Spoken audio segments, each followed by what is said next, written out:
Welcome to Wildlife for Sleep, a place where ancient oceans breathe slowly, where shadows drift beneath the waves, and where stories are told, not to awaken the mind, but to gently quiet it. If these facts help you relax or slowly drift into sleep, please like the video, subscribe to Wildlife for Sleep, and share your thoughts in the comments. Your support helps this channel continue creating peaceful, slow, science-inspired sleep documentaries. Now settle into a comfortable position, let your breathing soften and allow the surface world to fade away. Tonight we descend into the deepest waters of the sea. The idea of the Kraken did not emerge from imagination alone. It was shaped by the geography of fear. Northern seas are unlike any other waters on Earth. They are darker, colder, heavier, and less forgiving. Fog settles suddenly. Storms rise without warning. Waves do not crash playfully there. They move with weight, as if the ocean itself is dense and deliberate. Sailors navigating these waters often felt as though they were crossing not a surface, but a boundary between worlds. In such places, the unknown does not feel distant. It feels close. It feels beneath you. Early seafarers had no instruments to measure depth, no charts to mark underwater mountains, and no language to describe creatures that did not resemble anything on land. When nets were dragged up torn, when anchors vanished, when ships slowed as if caught in unseen currents, explanations were demanded. Human beings do not tolerate mystery easily, especially when surrounded by darkness and cold. So the mind supplied answers where knowledge failed. The Kraken became one such answer, not as a monster born of fantasy, but as a living explanation for chaos. The Kraken was believed to dwell in the deepest waters, far from shore, where the sea floor dropped away into vast underwater valleys. These were regions sailors avoided whenever possible, places where compasses behaved strangely and currents pulled ships off course. When vessels disappeared in these areas, no wreckage returned, no bodies surfaced, only silence followed. Over time, silence itself became evidence. The absence of proof became proof of something enormous and intelligent enough to erase all traces. The descriptions of the Kraken varied, but certain elements repeated across centuries and cultures. It was always immense, far larger than any known animal. Its body was said to resemble an island when resting at the surface, mistaken by sailors for land until it moved. Its limbs were long, flexible, and powerful, capable of wrapping around a ship's hull and crushing wood as if it were fragile bone. Most terrifying of all, the Kraken did not need to attack violently. Some stories claimed it simply sank beneath a vessel, dragging it down slowly, creating a whirlpool as the sea rushed to fill the void left by its descending mass. This image of slow destruction mattered. It reflected the way sailors experienced loss at sea. Ships rarely exploded or shattered suddenly. They vanished. One moment they were visible on the horizon, sails bright against the gray sky. The next, they were gone, swallowed without witnesses. The Kraken embodied that kind of disappearance. It did not scream or rage, it erased. As generations passed, these stories hardened into tradition. They were no longer questioned, they were inherited. Young sailors heard them before their first voyage, warned of waters where fishing was forbidden, where the sea boiled without cause, where the Kraken fed. These warnings served a practical purpose. They kept inexperienced crews away from dangerous regions, deep water currents, and unstable weather zones. In this way, the Kraken functioned as both myth and map, a narrative boundary marking where human control ended. Written accounts began to appear as literacy spread across Europe. Chroniclers recorded sailors' testimonies with cautious language, often distancing themselves from belief while preserving the details. They wrote not of certainty, but of repetition. Too many men described the same thing, they noted. Too many ships vanished in the same waters. Too many survivors spoke of sudden calm followed by unstoppable pull. Even skeptics found it difficult to dismiss every account entirely. By the late medieval period, the Kraken had secured its place in the mental geography of the world. It appeared in manuscripts, in bestiaries, and eventually on maps. Cartographers filled empty ocean spaces with creatures not because they believed blindly, but because emptiness itself was intolerable. An unmarked ocean suggested safety. A sea filled with monsters warned caution. The Kraken, drawn with coiled limbs and enormous eyes, became a symbol of maritime humility. Here it said, "Humans do not rule." Yet beneath the symbolism, a deeper question lingered, one that would echo through centuries. What if the Kraken was not entirely imaginary? What if something vast truly lived in the depths, unseen not because it was supernatural, but because the ocean itself concealed it? The sea, after all, hides more than it reveals. Light vanishes quickly below the surface. Pressure increases. Human bodies fail. Exploration ends. Life, however, does not. Long before science could descend into the abyss, sailors had already sensed this truth. They did not know what lived below, but they knew enough to fear it. The Kraken was the shape given to that fear. A name spoken aloud so the unknown would feel slightly less infinite. But naming something does not tame it. Sometimes it only sharpens its outline. And as ships continued to sail, and as centuries rolled forward, the Kraken did not fade. It adapted. It waited. It followed humanity into new ages of exploration, changing form as knowledge expanded, yet never fully disappearing. Because as long as the deep remains dark, the question remains open. What lives where we cannot go? The northern oceans shaped the Kraken into something colder, heavier, and more deliberate. In the waters traveled by Norse sailors, myth was not decoration. It was survival knowledge wrapped in story. Vikings did not separate the natural from the supernatural the way modern minds do. To them, the sea was a living realm governed by forces both visible and unseen, and every voyage was a negotiation with those forces. In this worldview, the Kraken was not a fairy tale creature. It was a presence, as real as storms, reefs, and ice.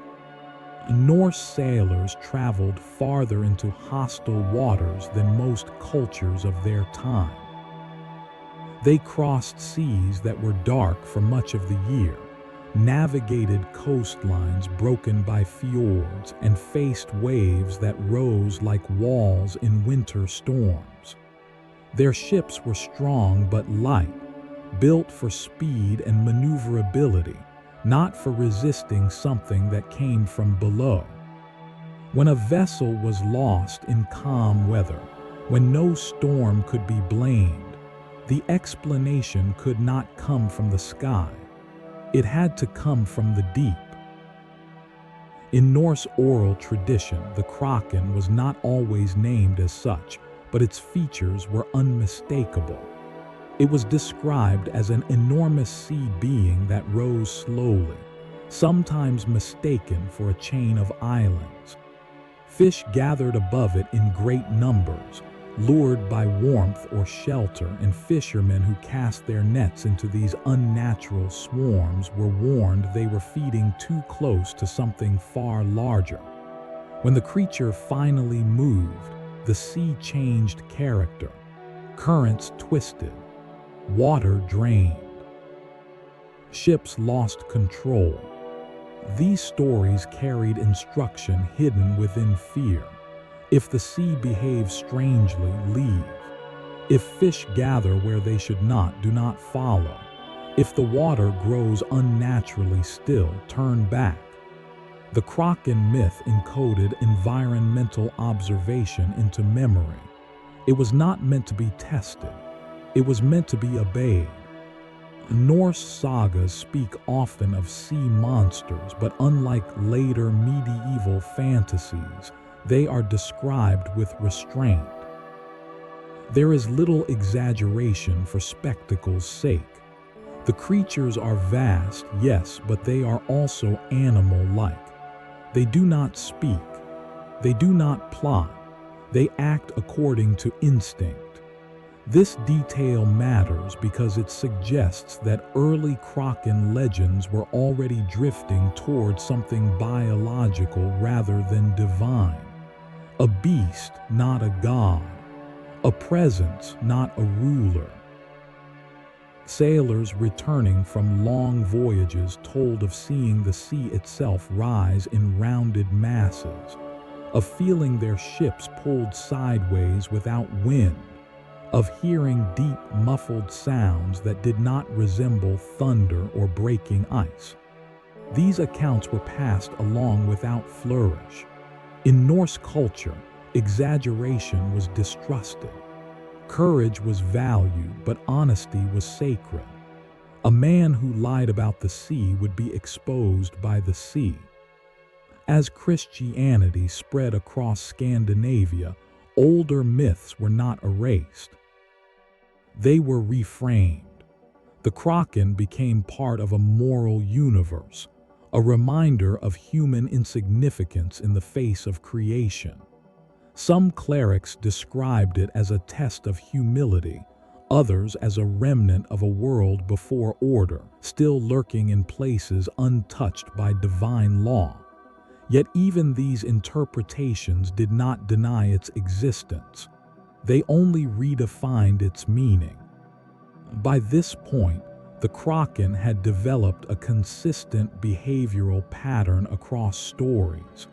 It did not attack frequently. It did not chase ships. It did not surface without reason. This rarity made it more believable, not less. Common dangers become predictable. Rare dangers remain feared. The Kraken belonged to the category of threats that did not need to be encountered often to shape behavior. One confirmed sighting in a lifetime was enough to last generations. As Norse exploration expanded into the North Atlantic, toward Iceland, Greenland, and beyond, Kraken legends traveled with them. Each new sea added details. In deeper waters, the creature grew larger. In colder regions, it became slower, heavier, more ancient. The Kraken was no longer just a monster of home waters. It was a companion of exploration, appearing at the edges of the known world, wherever maps ended and courage carried ships forward. What is striking is that these stories did not fade as navigation improved. Even experienced captains, men who understood currents and stars, continued to respect Kraken waters. Knowledge reduced fear of storms and reefs, but it did not eliminate fear of depth. No matter how skilled a sailor became, the ocean beneath the hull remained unreachable, unseen, and uncontrollable. The Kraken occupied that space perfectly. Over time, as Viking influence waned and European maritime culture evolved, these northern legends did not disappear. They were absorbed, translated, and transformed. Latin chroniclers recorded them. Southern sailors adapted them. The Kraken crossed linguistic and cultural boundaries because it represented something universal: the fear of what waits below. By the time medieval Europe began to draw the world on parchment, the Kraken was ready to be given form. Ink would try to capture what memory already held. The monster would move from whispered warning to illustrated certainty, taking its place among sea serpents, leviathans, and creatures born where ignorance met imagination. As Europe entered the medieval age, the ocean was no longer only a place of travel. It became a page upon which fear, belief, and limited knowledge were written together. Maps of this era were not scientific instruments in the modern sense. They were stories flattened onto parchment, blending observation, rumor, theology, and imagination into a single vision of the world. Where information was absent, symbolism took over. Empty water was dangerous water, and dangerous water demanded guardians. The Kraken found its new home there. Medieval cartographers rarely saw the seas they drew. Their knowledge came from sailors' accounts, from inherited texts, from travelers who repeated what they had heard rather than what they had witnessed. Accuracy was not the highest priority. Meaning was. A map was meant to warn as much as it was meant to guide. Coastlines might be distorted, distances compressed, but the placement of monsters followed a kind of logic. Creatures appeared where navigation was uncertain, where ships vanished, where trade routes thinned and stories thickened. In the margins of these maps, enormous tentacled beings coiled around ships, their arms curling like ropes pulled tight. These were not decorative flourishes. They were visual cautions. To sail here was to accept risk beyond storms and rocks. To sail here was to enter a realm where nature did not behave according to familiar rules. The Kraken, often unnamed but unmistakable, became the embodiment of that warning. What is notable is how consistently these illustrations depict the creature emerging from below rather than attacking from the side. The danger is vertical. It rises. It pulls. This reflects a deep psychological truth about seafaring fear. Storms come from the horizon. Reefs announce themselves with broken waves. But the depths offer no signals. They hide their intentions until it is too late.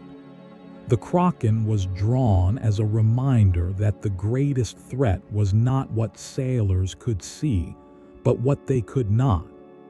Written descriptions from this period began to standardize the Kraken's behavior.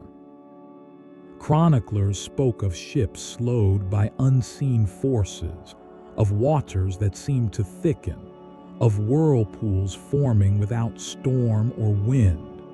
Some accounts claim the Kraken fed by creating these currents, drawing prey toward its immense body. Others suggested it rested on the seafloor, stirring the ocean above simply by shifting its weight. None of these writers claimed certainty. They presented possibilities framed as caution. The line between monster and mechanism began to blur. The Kraken was still feared, but it was also being analyzed, however crudely. If it created whirlpools, then whirlpools themselves became suspect. Natural phenomena were no longer purely natural. They were signs of agency. A current was not just moving water. It was something acting. Religion deepened this interpretation. Medieval Europe viewed the world as layered with purpose. Nothing happened without meaning. The Kraken was sometimes described as a creature placed in the sea to remind humans of their limits, to punish arrogance, to guard forbidden waters. In sermons and moral texts, it appeared alongside floods and storms as evidence that creation was not built for human mastery alone. Yet, even as theology wrapped the Kraken in symbolism, sailors continued to speak of it in practical terms. They avoided certain depths. They altered routes. They marked waters as unlucky. These decisions were not made lightly. Sailing was expensive, dangerous, and essential. To detour cost time and resources. Fear alone did not dictate behavior. Experience did. Something in those waters had earned respect. As trade expanded and ships grew larger, encounters with unusual sea life increased. Giant squids, though rarely seen alive, began to appear as corpses washed ashore or tangled in nets. Their bodies defied expectation. Long arms lined with suckers, eyes the size of shields, flesh unlike fish or whale. These discoveries did not disprove the Kraken, they strengthened it. To medieval minds, such creatures were fragments of something larger, hints of a greater whole still hidden below. Descriptions of the Kraken subtly evolved. It was no longer always an island-sized being capable of sinking fleets. Sometimes it was merely enormous. Sometimes it attacked only small vessels. Sometimes it fed quietly, unnoticed, until disturbed. This variability made it more plausible. Absolute monsters strain belief. Flexible ones adapt. By the late Middle Ages, the Kraken had become part of a shared maritime language. Sailors from different regions used different names, but the shape of the story remained familiar. A great tentacled being, deep waters, sudden currents, slow destruction. It did not matter whether one believed in it literally. Acting as if it existed was safer than assuming it did not. As Europe moved toward an age of exploration, curiosity began to challenge fear. Ships pushed farther. Maps grew bolder. The ocean, once a boundary, became a promise. But the Kraken did not vanish in this shift. It followed explorers into deeper waters, waiting at the edges of new routes, adapting once again. The monster was about to meet something it had never faced before: systematic observation. As the world moved slowly toward the age of reason, the ocean resisted classification. Land could be measured, divided, and claimed. Stars could be charted. Seasons could be predicted. But the sea remained stubbornly indifferent to human systems. It changed without warning and concealed its depths with absolute authority. This made it one of the last strongholds of myth, a place where stories still held power even as science gained confidence. The Kraken did not retreat in the face of this change. Instead, it became more complex. Early natural philosophers began to question the old monsters, but they did not dismiss them outright. To do so would have required evidence, and evidence from the deep was impossible to obtain. Ships could observe only the surface. Nets reached limited depths. Anything larger, anything deeper, remained beyond reach. When sailors reported encounters with massive tentacled creatures, scholars did not immediately deny them. They attempted to reinterpret them. Perhaps these were exaggerated animals. Perhaps multiple sightings had been combined into one idea. Perhaps fear had stretched reality. These explanations reduced the Kraken's supernatural nature, but they did not erase its physical possibility. This shift marked an important transition. The Kraken was no longer treated solely as a symbol or moral lesson. It became a subject of speculation. What kind of creature could grow so large? What environment could support it? What diet would sustain such mass? Questions replaced prayers. Curiosity replaced resignation. Yet the answers remained incomplete, and in those gaps the Kraken continued to thrive. Accounts from sailors during this period grew more detailed, less poetic and more observational. They spoke of tentacles rather than arms, of suction rather than grasping claws, of eyes reflecting lantern light beneath the surface. Some described the creature as squid-like, others as octopus-like, though few could articulate the difference. What mattered was consistency. Across languages and regions, similar features appeared. Long, flexible limbs, enormous size, deep water habitat, rare surface appearances. These were not the traits of dragons or demons, they were biological. At the same time, shipwrecks continued. Some could be explained by storms, reefs, or human error. Others could not. Ships vanished in calm seas. Crews disappeared without distress signals. Cargo was never recovered. In an era increasingly focused on cause and effect, unexplained loss demanded explanation. The Kraken remained available, not because it was convenient, but because nothing else fit. Naturalists began collecting reports, attempting to separate exaggeration from observation. They compared testimonies, noting similarities rather than dramatic details. They observed that sightings often occurred in the same regions, particularly deep, cold waters with strong currents. They noted that encounters were more common during certain seasons, often coinciding with migrations of whales and fish. Slowly, a pattern emerged. The Kraken was not everywhere, it was somewhere specific. This realization was unsettling. A monster that could appear anywhere was frightening but abstract. A creature tied to particular conditions suggested ecology, habitat, behavior. The Kraken was beginning to look less like a myth and more like an undiscovered species. That possibility was both thrilling and terrifying. If one such creature existed, how many others waited below? Yet skepticism grew as well. Some scholars argued that the Kraken was nothing more than collective error, a story inflated by repetition.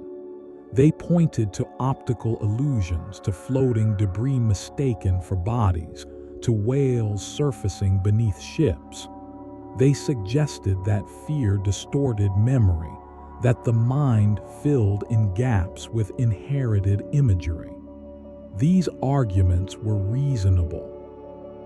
but they failed to account for physical evidence that began to surface. From time to time, massive carcasses washed ashore, enormous tentacles tangled with fishing lines. Beaks larger than any known animals appeared in the stomachs of whales. These remains did not prove the Kraken as described in legend, but they proved something important. Creatures far larger than previously imagined lived in the deep. Creatures humans did not understand. The ocean had not lied. It had merely withheld information. For centuries, sailors had sensed this truth intuitively. Now science was being forced to confront it. The Kraken, once a creature of warning, had become a question mark, and questions once asked do not fade easily. As exploration pushed into deeper waters and instruments improved, humanity stood at the edge of revelation. But revelation would not come all at once. It would come in fragments, a tentacle here, a beak there, a glimpse beneath storm-dark waves, enough to confirm that the old stories were not born from nothing, enough to ensure that the Kraken, whatever its true form, would not be dismissed.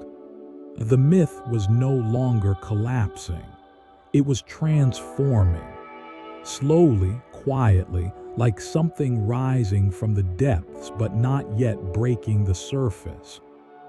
The transition from legend to specimen did not happen in a single discovery. It unfolded unevenly across decades, through chance encounters rather than planned expeditions. The deep sea resisted deliberate study, and so knowledge arrived the way it always had, through accidents. A net pulled up heavier than expected. A whale cut open to reveal something impossible inside. A shoreline discovery that drew crowds not because it was understood, but because it was undeniable. When the first truly massive squid bodies were examined, disbelief followed awe. These animals did not resemble the delicate, translucent squids familiar to fishermen. They were dense, muscular, built for pressure and darkness. Their arms were lined with powerful suckers, some ringed with hardened structures capable of gripping flesh and resisting force. Their eyes were enormous, adapted not for daylight but for detecting the faintest traces of bioluminescence in the blackness below. This was not a creature of surface waters. It belonged to a world humans could not enter. Scientists struggled to place these animals within existing classifications. They fit poorly, too large, too specialized, too rare. Yet they were real, undeniably physical, and increasingly difficult to dismiss. With each new specimen, the Kraken lost a layer of myth and gained a layer of muscle and bone. But this process did not weaken its power. It deepened it. A supernatural monster can be dismissed. A biological one demands reconsideration of the limits of life itself. The public reacted with a mix of fascination and unease. Newspapers printed illustrations that echoed medieval maps, tentacles curling around ships. But now these images were accompanied by measurements, weights, and anatomical descriptions. The language shifted, but the fear did not.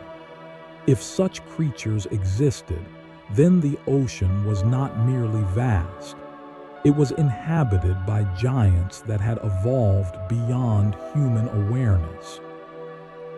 What troubled researchers most was how little they could learn from the bodies they found. Most specimens were damaged, decomposed, or incomplete. No one had observed these animals alive in their natural environment. Their behavior remained unknown. Their population size was a mystery. Their lifespan was speculation. For every question answered, several more emerged.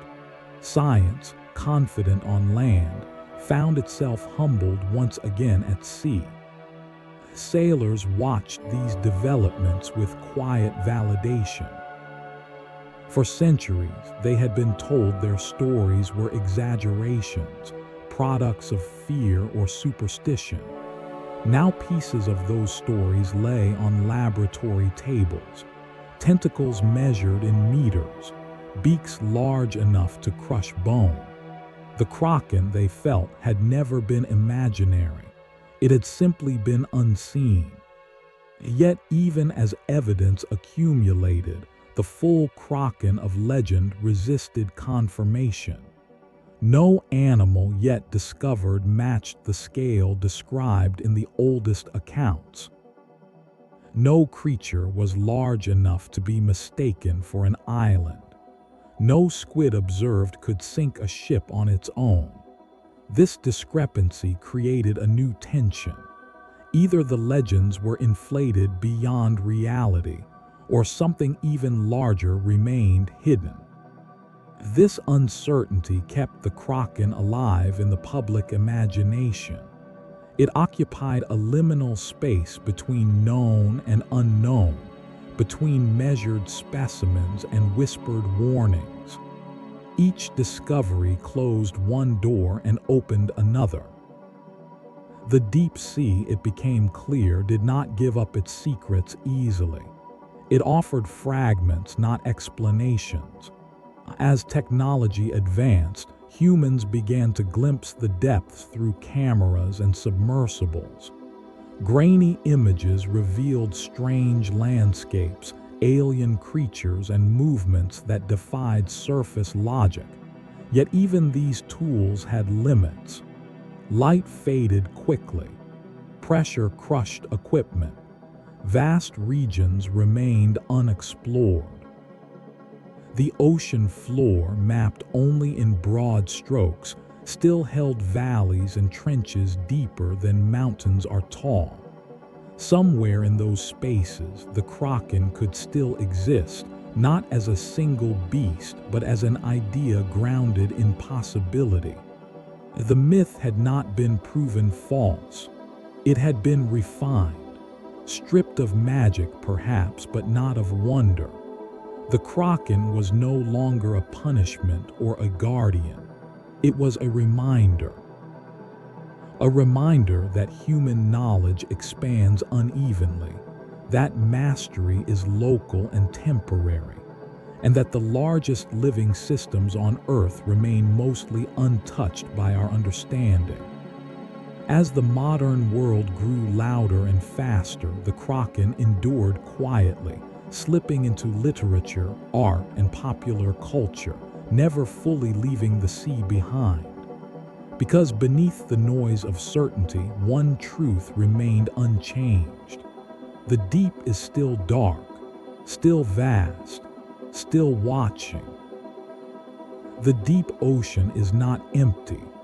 That realization, once tentative, has become unavoidable. What remains uncertain is not whether life exists there, but how much, how large, and how unfamiliar it may be. As exploration slowly descended below the reach of sunlight, humans encountered a world shaped by pressure, darkness, and time. It was a place where evolution followed rules different from those on land, where size could be an advantage rather than a limitation, and where secrecy itself became a survival trait. In this environment, the Kraken no longer seemed impossible. It seemed plausible. Creatures of the deep do not announce themselves. They conserve energy. They move deliberately. Many live long lives, growing slowly, feeding infrequently, and reproducing in ways that defy surface expectations. This alone challenges older assumptions about biological limits. On land, size is constrained by gravity, by the need to support weight. In the ocean, buoyancy changes everything. Mass can be distributed. Giants can float. Strength can be focused into tentacles rather than limbs. The Kraken's imagined form aligns disturbingly well with these realities. Among the deep-sea inhabitants studied, certain cephalopods stand out. Squids and octopuses are not simple animals. They are intelligent, adaptable, and capable of complex behavior. They possess advanced nervous systems, problem-solving abilities, and sensory organs tuned for darkness. Even smaller species demonstrate camouflage, tool use, and memory. When scaled up, these traits become unsettling.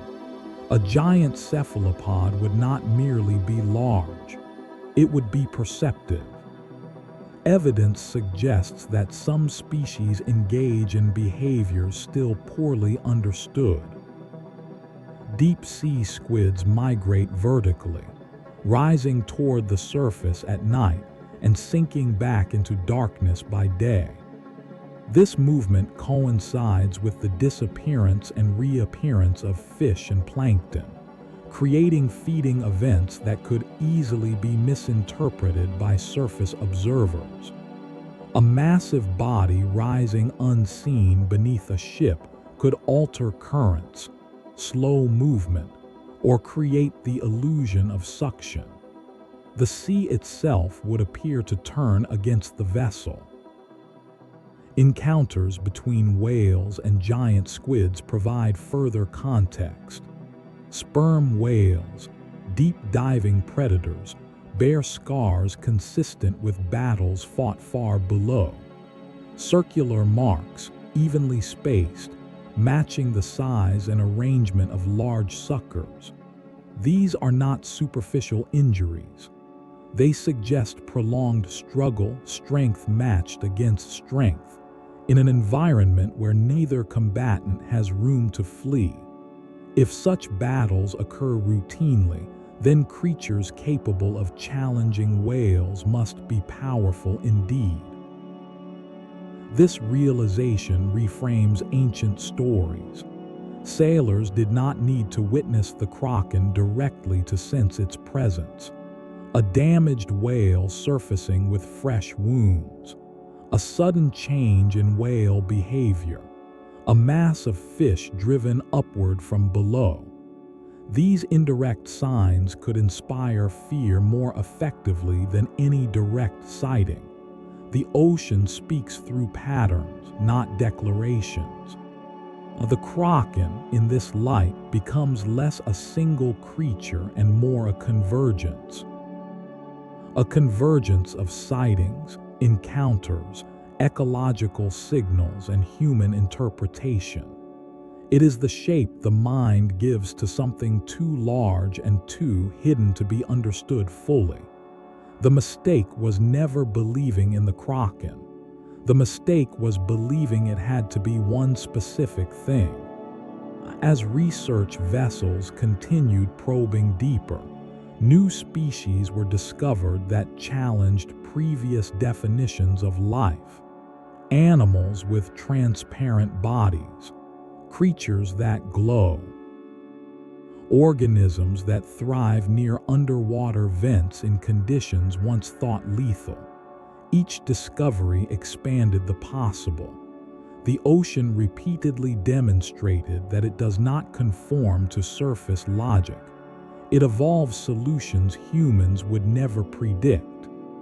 In such a world, the absence of evidence does not equal evidence of absence.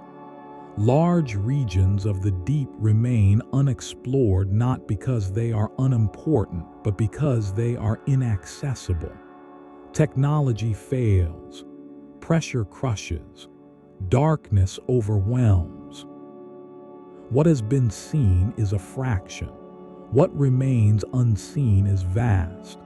The Kraken endures because it occupies this gap. It lives where cameras flicker and signals fade. It survives in the places where exploration pauses and imagination resumes. It is no longer a monster that waits to attack ships, but a reminder that scale and mystery persist despite centuries of progress. And so the question changes. It is no longer whether the Kraken exists as described in legend. It is whether humanity is prepared to accept that the ocean may still hold beings that redefine our understanding of size, intelligence, and power. The sea has never promised transparency. It has only promised depth. The Kraken's survival into the modern imagination is not an accident of nostalgia. It persists because it adapts to the questions each age asks of the sea. When the ocean was a boundary, the Kraken marked the edge. When the ocean became a route, the Kraken became a hazard. When the ocean turned into a subject of study, the Kraken transformed into a hypothesis. At every stage, it absorbed what humans learned and kept what they could not explain. Literature carried the Kraken forward when maps and sermons no longer needed it. Writers returned to the creature not as a warning but as a mirror. In stories and poems, the Kraken often sleeps, ancient and immense, indifferent to human concerns. This portrayal reflects a growing awareness that nature does not oppose humanity out of malice.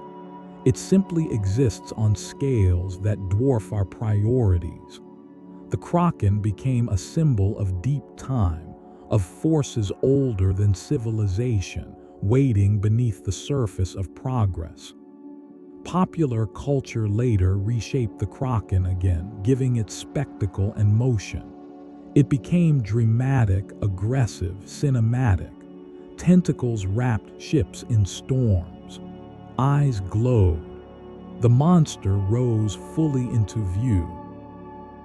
This version satisfied a human desire for confrontation and resolution. Yet something was lost in that transformation. The true power of the Kraken has never been its violence. It has always been its invisibility. What cannot be seen cannot be anticipated. What cannot be anticipated cannot be controlled. Modern oceanography, for all its sophistication, still encounters this limitation. Sonar maps the seafloor in broad contours, but it does not reveal behavior.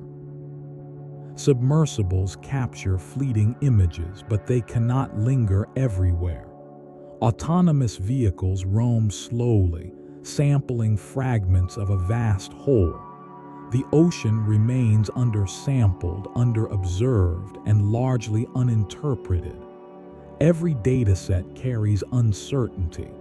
Every conclusion is provisional. In this context, the Kraken is no longer a creature to be hunted or disproven. It is a placeholder for humility. There is also a psychological dimension to the Kraken's endurance. Humans are surface beings. We evolved under sky and sun. Depth unsettles us. It removes reference points. It disrupts orientation. Down becomes infinite. In such an environment, imagination fills the void faster than reason. The Kraken gives form to that discomfort. It says there is something there, even if we cannot name it yet. Environmental awareness has added another layer. As human activity expands into the ocean through fishing, drilling, and exploration, the deep becomes less abstract. Damage once confined to coastlines now reaches far offshore. In this context, The Kraken has been reinterpreted as a guardian of untouched spaces, a reminder that not every realm is meant for extraction. The monster becomes a warning once more, not against fear, but against overreach. And yet, despite centuries of reinterpretation, the core of the Kraken myth remains unchanged. It is vast, it is hidden, it emerges rarely, if at all. It does not seek humanity, but humanity crosses its domain. This consistency suggests that the Kraken is anchored to something real, even if that reality is not a single animal. It may be an ecosystem, a set of conditions, a threshold beyond which familiar rules no longer apply. The ocean has always rewarded patience and punished certainty. Those who claim to understand it fully are the first to be corrected. The Kraken thrives in this truth. It does not need to be proven. It only needs the deep to remain deep. As long as darkness persists beneath the waves, as long as pressure creates places unreachable by human bodies, the Kraken has room to exist. Perhaps the most honest conclusion is this: the Kraken was never meant to be found. It was meant to be felt. In the slowing of a ship, in the unnatural stillness of water, in the sense that something below is larger than the vessel above. These experiences continue, unchanged, regardless of technology. In the end, the Kraken is not an enemy of knowledge. It is a companion to it. It walks beside discovery, reminding us that understanding expands outward but never reaches the edges all at once. There will always be a margin, a depth unmeasured, a silence unexplained. And in that silence, the Kraken waits. In the closing stretch of this long reflection, the Kraken no longer needs to rise at all. Its power lies in remaining submerged, folded into the vast logic of the ocean itself. By now, it has shed the need for spectacle. It no longer wraps ships or drags them screaming beneath the waves. It exists as a quiet pressure on the human imagination, a reminder that even in an age of satellites and sensors, there are realms that resist complete illumination. Science, at its best, accepts this resistance. It understands that knowledge grows unevenly, that certainty arrives in layers, and that some questions remain open not because they are foolish, but because they are profound. The Kraken belongs to this category. It is not a claim demanding belief. It is a question demanding patience. What lives in the deepest places? How large can life become when freed from the limits of land? How much of the planet remains biologically unexplored? The ocean covers most of the Earth, yet it is the least familiar part of our world. We know the surfaces of distant planets better than the contours of our own seafloor. This imbalance is not a failure of curiosity, but a consequence of access. The deep sea is hostile to machines, lethal to bodies, and indifferent to ambition. Every descent is temporary. Every glimpse is partial. The Kraken thrives in this partiality.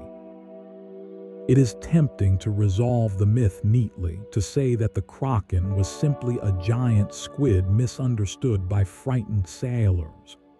That explanation contains truth, but not completeness. The Kraken was never just about anatomy. It was about scale, uncertainty, and the humility forced upon those who cross environments larger than themselves. Giant squids exist. Colossal squids exist.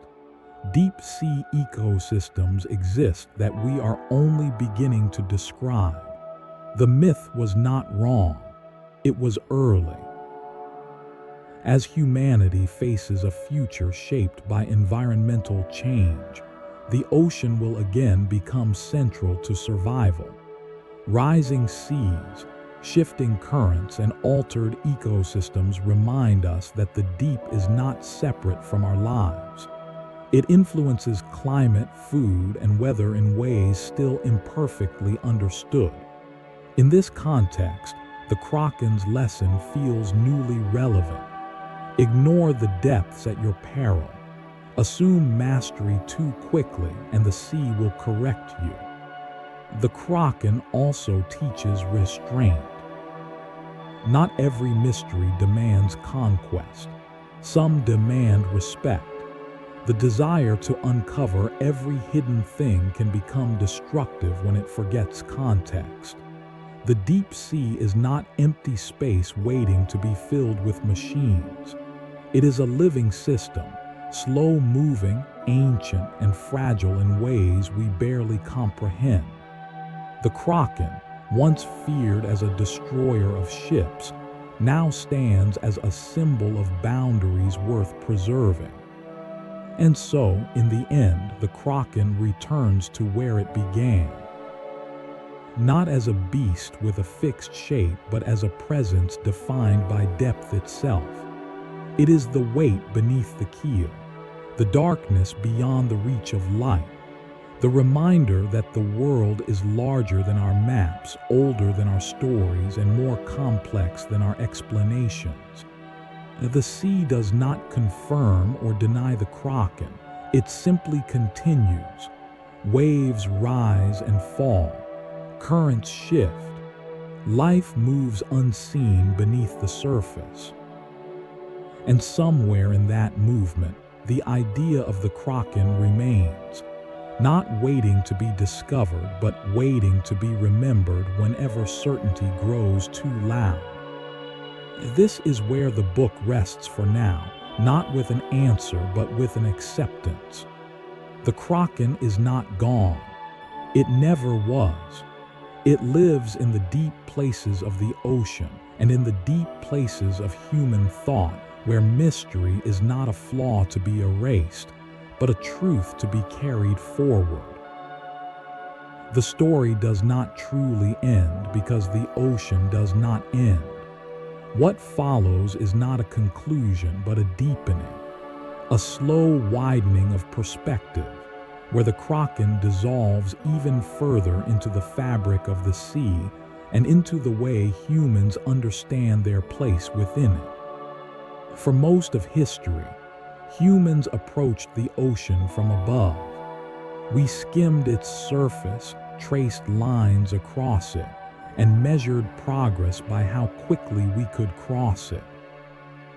Even now, with all our technology, we still live mostly at the boundary, touching the sea rather than entering it. This distance shapes perception. Anything observed only briefly from above through darkness and motion becomes distorted. The Kraken was born in that distortion, but it was sustained by distance, not ignorance. Distance creates scale. When something large moves beneath you and you cannot see its edges, the mind completes the shape. It makes it larger, heavier, more deliberate. Sailors did not need to see the Kraken whole. Feeling its influence was enough. A ship slowing without wind, nets torn cleanly rather than snapped, a subtle pull that did not behave like a current. These experiences resist simple explanation even today. Modern instruments have refined perception, but they have not eliminated mystery. Sonar returns shapes that lack texture. Cameras capture movement without context. Sensors detect pressure changes without revealing cause. Each tool offers clarity in one dimension and blindness in another. The Kraken lives comfortably in these blind spots. It does not contradict data. It occupies what data cannot yet resolve. There is also the question of rarity. Many deep-sea species exist in low numbers, spread across enormous ranges. Encounters are statistically unlikely. This rarity creates the illusion of absence. A creature may exist for centuries without being seen, not because it is mythical, but because the ocean is vast beyond intuitive understanding. The Kraken's elusiveness may reflect this truth rather than an exaggeration of it. When humans imagine giants, they often imagine aggression. But size does not require hostility. In the deep, efficiency matters more than dominance. A massive organism may move slowly, feed infrequently, and interact with its environment in ways that barely register at the surface. Such a creature would not hunt ships. It would simply ignore them, except when disturbed.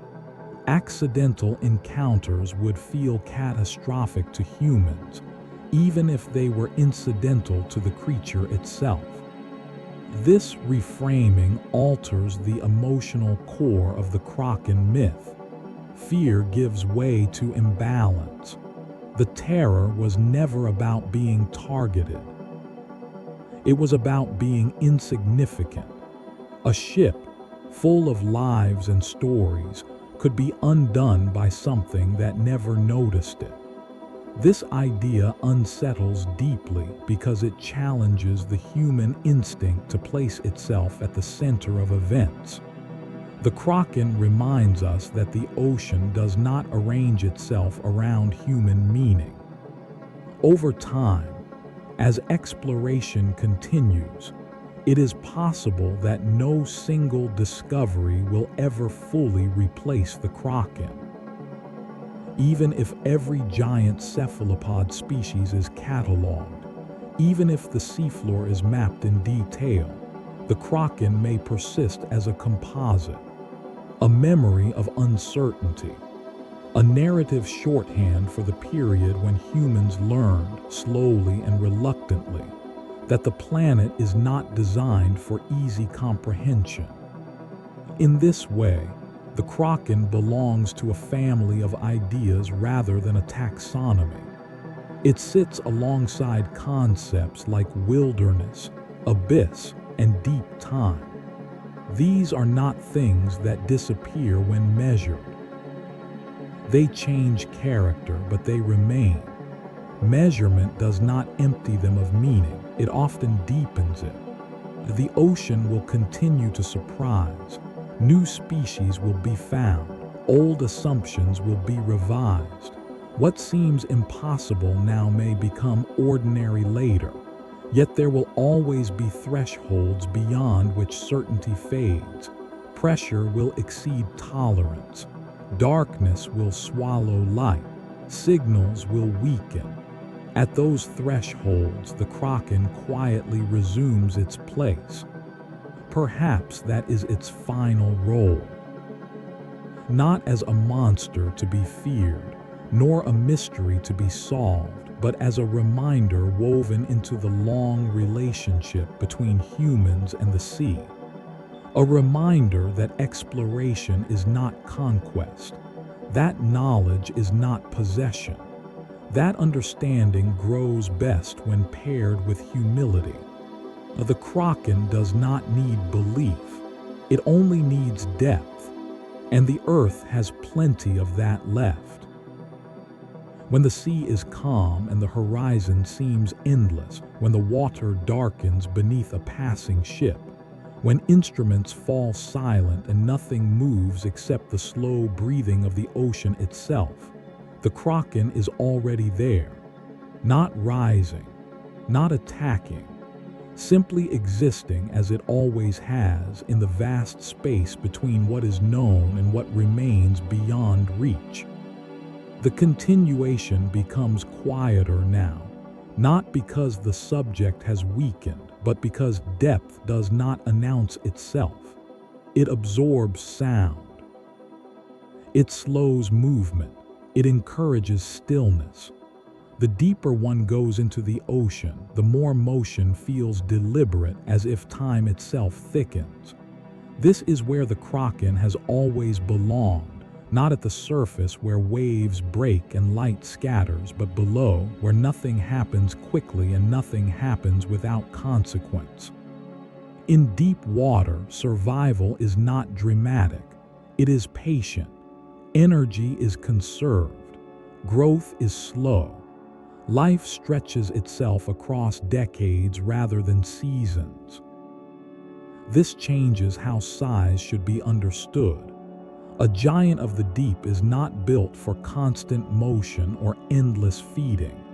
It is built to endure, to wait, to act only when conditions align. This reality explains much about why the Kraken, if rooted in real organisms, would be encountered so rarely. Rarity is not absence, it is strategy.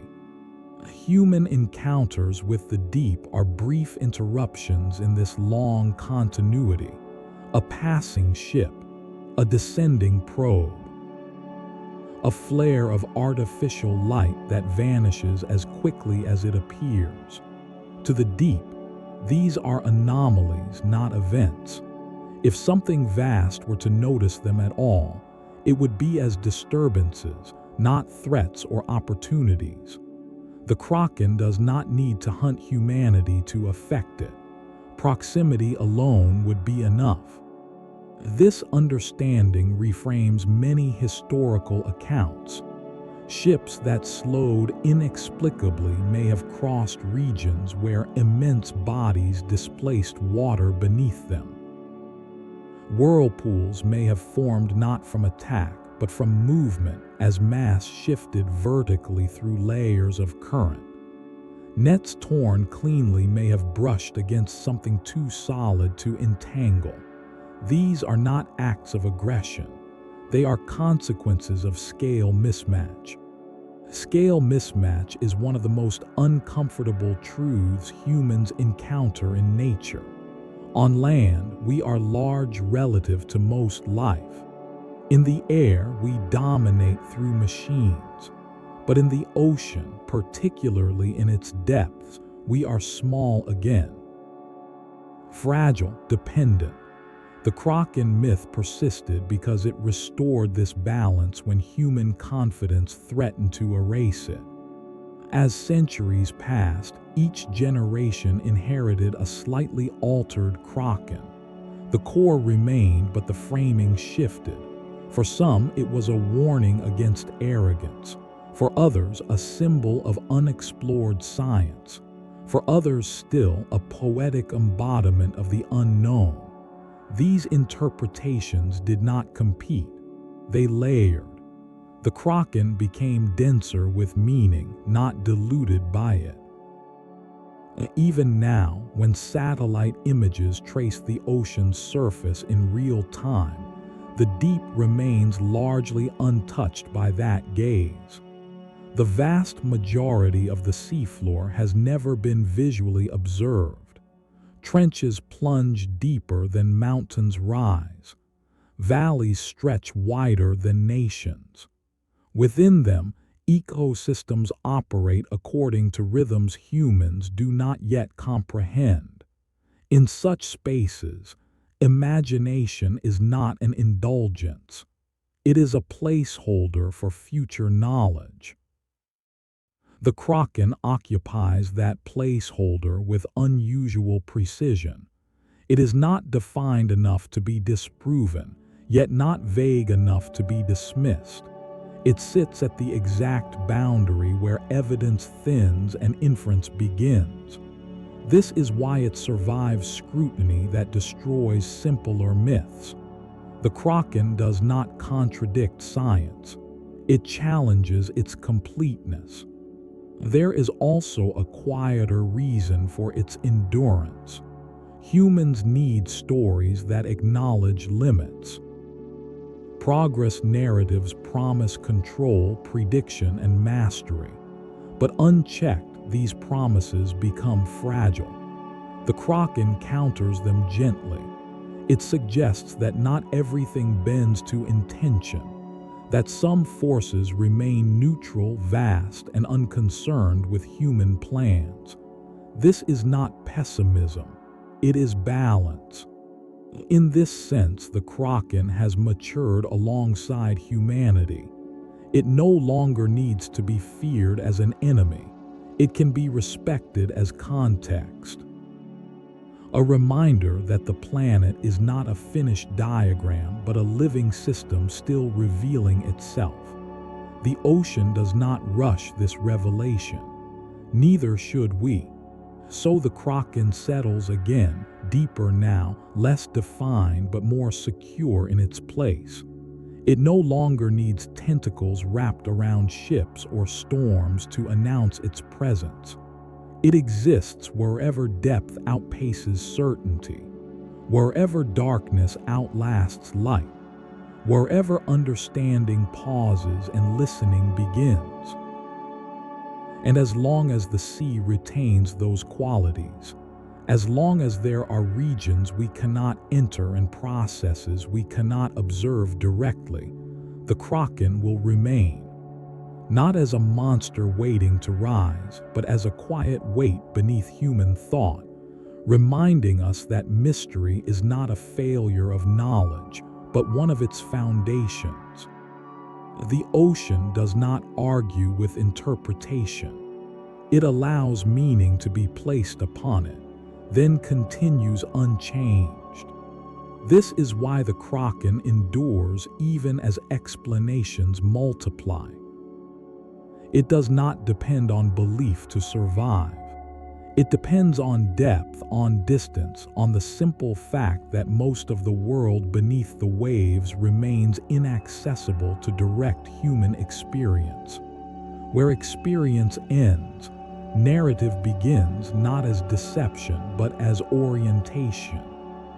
Orientation matters at sea. Without landmarks, without fixed reference points, the mind searches for anchors. Stories become those anchors. They help sailors remember where caution is required, where loss has occurred before, where patterns repeat without obvious cause. The Kraken was one such anchor.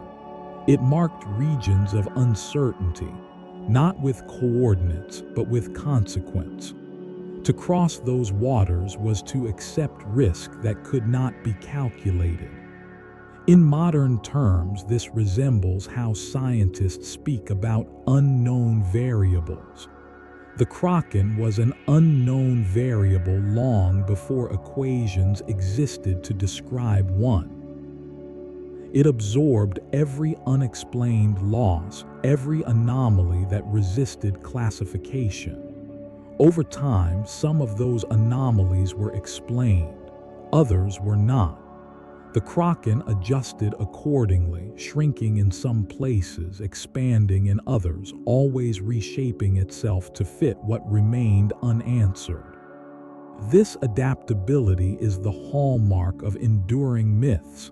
They do not collapse when challenged. They reorganize. When storms explained shipwrecks, the Kraken retreated deeper. When reefs were charted, it moved farther offshore. When giant squids were documented, it became rarer, older, more elusive. At no point did it vanish entirely. It simply withdrew to where certainty could not follow. The deep sea offers many such retreats. Pressure increases beyond what most machines can endure. Communication falters. Light disappears. Even time behaves differently, stretched by long lifespans and slow processes. In these conditions, events unfold on scales unfamiliar to surface life. A creature may live unseen for decades. An ecosystem may persist unchanged for centuries. Human observation, brief and episodic, struggles to capture this continuity. The Kraken belongs to that continuity. It represents the possibility that some forms of life, or some configurations of behavior, remain functionally invisible not because they are rare, but because they exist on incompatible scales. They are too slow, too deep, too diffuse to register clearly. To a passing ship, their presence would feel sudden and overwhelming, even if, from the creature's perspective, nothing unusual occurred. This asymmetry of perception is central. Humans experience the ocean as an event. Storms happen, waves strike, ships sink. The deep experiences humanity as noise, brief, irrelevant. This imbalance unsettles because it removes agency. The Kraken myth arose in part to restore agency, to imagine intention where there may be none. Yet even stripped of intent, the underlying truth remains uncomfortable. The ocean does not notice us. In recent years, as attention has turned toward conservation and planetary limits, this realization has gained new weight. The deep sea is no longer viewed solely as a frontier to be explored, but as a system to be respected. Its resilience is immense, but not infinite. Disturbances echo slowly but persistently through its layers. The Kraken, reinterpreted yet again, becomes a symbol of what might be lost before it is ever fully known. There is irony here. Humanity may erase mysteries faster than it can understand them. In such a scenario, the Kraken would not be disproven. It would be rendered obsolete by absence. This possibility lends the myth a quiet urgency. To protect the unknown is to protect future understanding. To leave room for the Kraken is to acknowledge that knowledge grows best when curiosity is paired with restraint. Still, the ocean resists final narratives. It refuses closure. For every expedition that returns with data, there are depths left untouched. For every species described, countless others remain unnamed. The Kraken persists not as a failure of science, but as a reminder of its horizon. Science advances toward that horizon, knowing it will never fully arrive. And so the Kraken settles once more into its most enduring form. Not a creature of flesh and tentacle alone, but a convergence of depth, uncertainty, and human humility. It lives where measurement thins, where imagination sharpens, and where respect replaces dominance. The sea continues to breathe. Currents circle the globe. Life moves silently below, ancient and patient. And within that vast movement, the Kraken remains, not waiting for discovery, but existing as it always has, beyond the need for confirmation, sustained by the simple fact that the deepest parts of the world still belong to themselves. The rhythm slows further now, not because there is less to say, but because understanding deepens when urgency fades. The ocean does not hurry.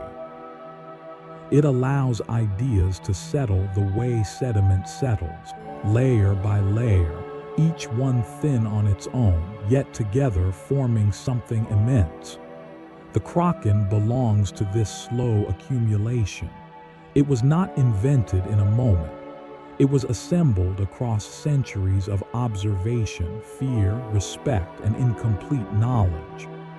Consider how rarely humans truly encounter the open ocean in silence. Engines hum, instruments click, radios speak. Yet beneath that noise, the sea maintains its own tempo, one that predates navigation and will outlast it. In that deeper rhythm, events do not align neatly with human timelines.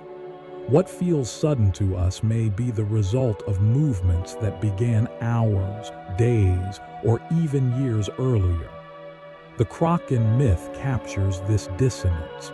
It gives shape to outcomes whose causes remain hidden in deep time. Deep currents move slowly but carry immense force. They shape ecosystems, transport nutrients, and influence climate on a planetary scale. These currents do not announce themselves at the surface, yet they govern what rises and what sinks. To early sailors, sudden changes in water behavior felt intentional, almost purposeful. The Kraken offered a face to these invisible mechanics. It transformed impersonal forces into something the human mind could grasp, even if it could not confront it. There is a pattern here that extends beyond the sea. Humans repeatedly create figures to stand in for what exceeds comprehension. Mountains become gods, storms become spirits. The deep ocean became the Kraken. These figures are not errors. They are cognitive tools, scaffolding that supports understanding until more precise structures can be built. Even then, the scaffolding is rarely removed entirely. It remains, reminding us how knowledge was reached and how easily it can be exceeded again. As technology advances, the temptation is to believe that mystery is shrinking. But mystery does not diminish, it relocates. When the surface became familiar, mystery moved downward. When coastlines were mapped, it moved offshore. When shallow seas were charted, it moved into trenches and mid-water zones. The Kraken migrated with it, always staying just ahead of certainty. Mid-water, in particular, remains one of the least understood habitats on Earth. Neither surface nor seafloor, it is a vast volume where creatures drift, hunt, and migrate vertically in darkness. Many species there are gelatinous, fragile, or transient, making them difficult to study. Large predators pass through silently, leaving little trace. In such an environment, encounters are fleeting and ambiguous. A shadow, a disturbance, a pressure wave, enough to be noticed, not enough to be explained. This ambiguity is fertile ground for the Kraken. Not as a single animal, but as a synthesis of impressions. A large squid passing beneath a ship, a whale changing course abruptly, a sudden loss of buoyancy. Each event alone explains little. Together, they suggest presence. The human mind is adept at detecting presence, even when details are missing. Sometimes this ability protects, sometimes it invents. Often, it does both at once. What is striking is how rarely the Kraken is described as malevolent in its oldest forms. Fear, yes. Hostility, no. It does not pursue, it does not conquer, it exists. When harm occurs, it is collateral, not intent. This detail has persisted through centuries of retelling, suggesting an intuitive understanding that the greatest dangers in nature are not personal, they are indifferent. Indifference is harder to accept than malice. An enemy can be opposed. An indifferent force cannot. It can only be respected, avoided, or endured. The Kraken teaches this lesson quietly. It does not roar its indifference. It demonstrates it through scale.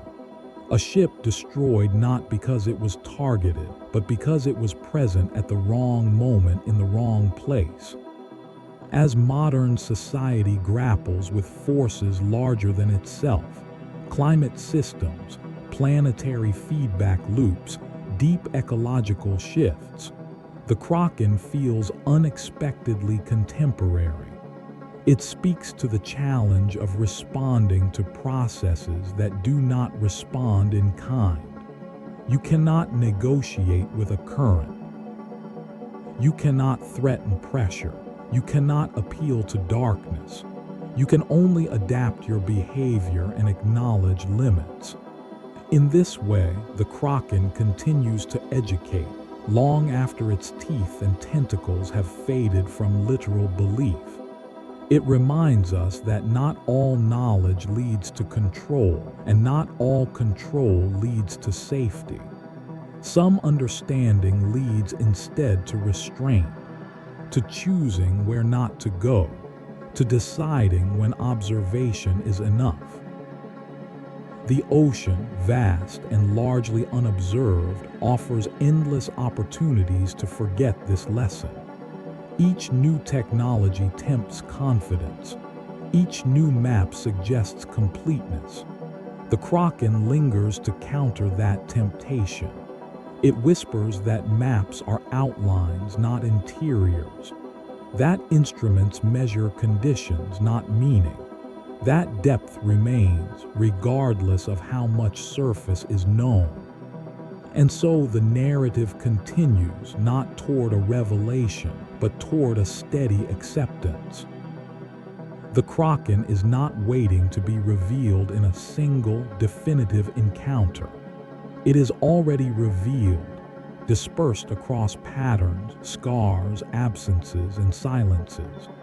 It exists in the way the ocean resists summary, in the way it demands patience rather than answers.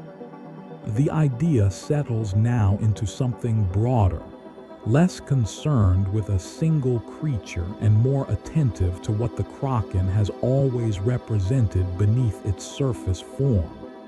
The sea teaches through repetition, not revelation. It shows patterns slowly, often across generations. The Kraken emerged because humans noticed repetition without explanation. Loss occurred in similar places. Currents behaved consistently strange. Encounters clustered rather than scattered. From these repetitions, meaning was inferred. In this way, the Kraken functioned much like early science, though without instruments or equations. Observation came first. Hypothesis followed. The difference lay in language. Where modern science uses models and probabilities, earlier minds used narrative. The Kraken was a model expressed as story, a probability expressed as warning. Sailors did not need to understand why something happened. They needed to remember that it did. Memory is fragile at sea. Without landmarks, events blur, stories sharpen them. The Kraken sharpened memory by attaching consequence to place. It said, "Remember this water. Remember what happened here. Remember that not all danger announces itself with wind and wave. Some danger moves quietly, below the threshold of immediate perception." Even today, modern vessels experience anomalies that resist easy explanation. Sonar returns unexpected shapes. Instruments record pressure changes without clear cause. Animals alter behavior suddenly, diving or scattering as if reacting to something unseen. These events are logged, studied, debated. Most find eventual explanations. Some do not. The Kraken occupies the space reserved for those that remain unresolved. It is important to note that unresolved does not mean irrational. It means incomplete. The ocean is a system of interacting layers, each influencing the others in subtle ways. Large bodies moving through deep water displace energy in patterns difficult to detect from the surface. A massive organism need not touch a ship to affect it. Proximity alone can alter flow, pressure, and stability. This reality bridges myth and mechanism without fully satisfying either. The Kraken myth persisted because it did not demand constant confirmation. It allowed for long absence. Decades could pass without sighting, and belief would remain intact. This endurance mirrors how rare deep-sea encounters actually are. When evidence is sparse by nature, absence becomes normal rather than disproof. As humanity's relationship with the ocean evolved, the Kraken shifted from external threat to internal question. What else have we assumed away because it did not fit existing frameworks? What patterns have we noticed but not yet understood? What stories are we currently telling that future knowledge will reinterpret rather than erase? The Kraken reminds us that understanding is not a straight line. It loops, it revisits, it reframes old ideas with new tools. What once seemed supernatural becomes natural. What once seemed impossible becomes merely unobserved. The monster does not disappear in this process. It changes category, from fear to hypothesis, from warning to symbol, from creature to context. Context matters more than conclusion. The Kraken's greatest contribution may be its insistence that the ocean cannot be reduced to a resource, a route, or a data set alone. It is all of these and more. It is a living system whose scale exceeds immediate comprehension. Any attempt to simplify it too aggressively invites error. This is why the Kraken does not feel obsolete. It feels instructive. It teaches caution without paralysis, curiosity without arrogance. It suggests that the appropriate response to the unknown is neither denial nor obsession, but attention, careful observation paired with acceptance of limits. In the quiet moments at sea, when engines idle and instruments steady, sailors still speak of feeling watched, not in fear but in awareness, a sense that something larger surrounds them. This feeling does not require belief in monsters. It requires recognition of scale. The Kraken is the name given to that recognition when language seeks form. And so the narrative continues, not forward toward a final answer, but outward, expanding its relevance. The Kraken becomes less a subject and more a lens. Through it, we see how humans have always related to environments that exceed them, with stories first, with measurements later, with humility when wisdom allows. The descent continues, not toward a revelation, but toward a quieter clarity. By now, the Kraken has become inseparable from the way humans process vastness itself. It is no longer confined to the sea, even though the sea remains its home. It appears wherever scale overwhelms intuition, wherever systems operate beyond immediate perception, wherever cause and effect are separated by distance, time, or depth. This is why the Kraken never truly belonged to fear alone. Fear was only the first response.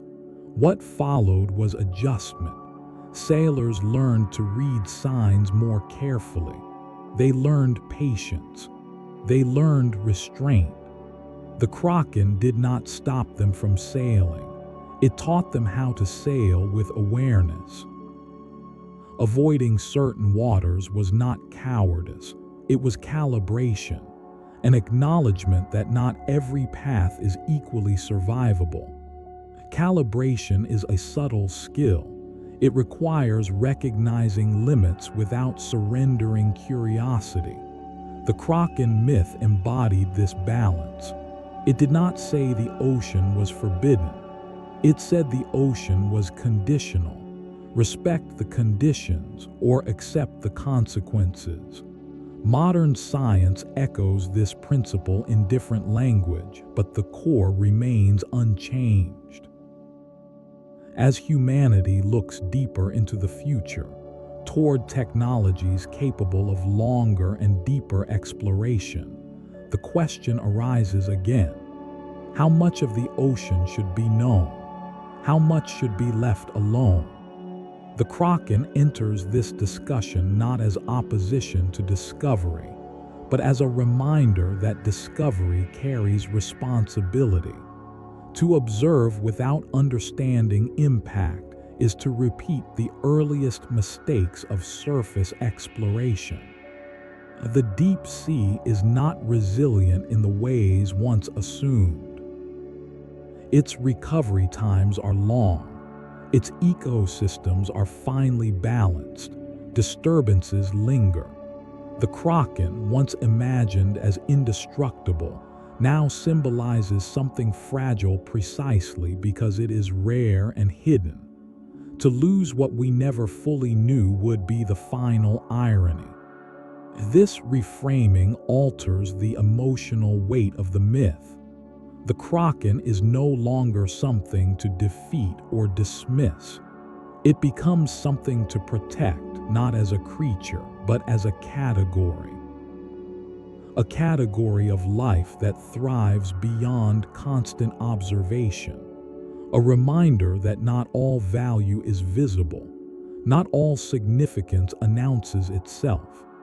In this sense, the Kraken aligns with a growing understanding that absence of data is not emptiness. Silence is not void. Darkness is not nothing. These assumptions have shaped exploitation in the past. Correcting them requires a different mindset, one that values restraint as much as reach. The ocean encourages this mindset naturally. It humbles, it resists, it reminds. The Kraken is simply the narrative form that lesson once took. It persists because the lesson remains relevant.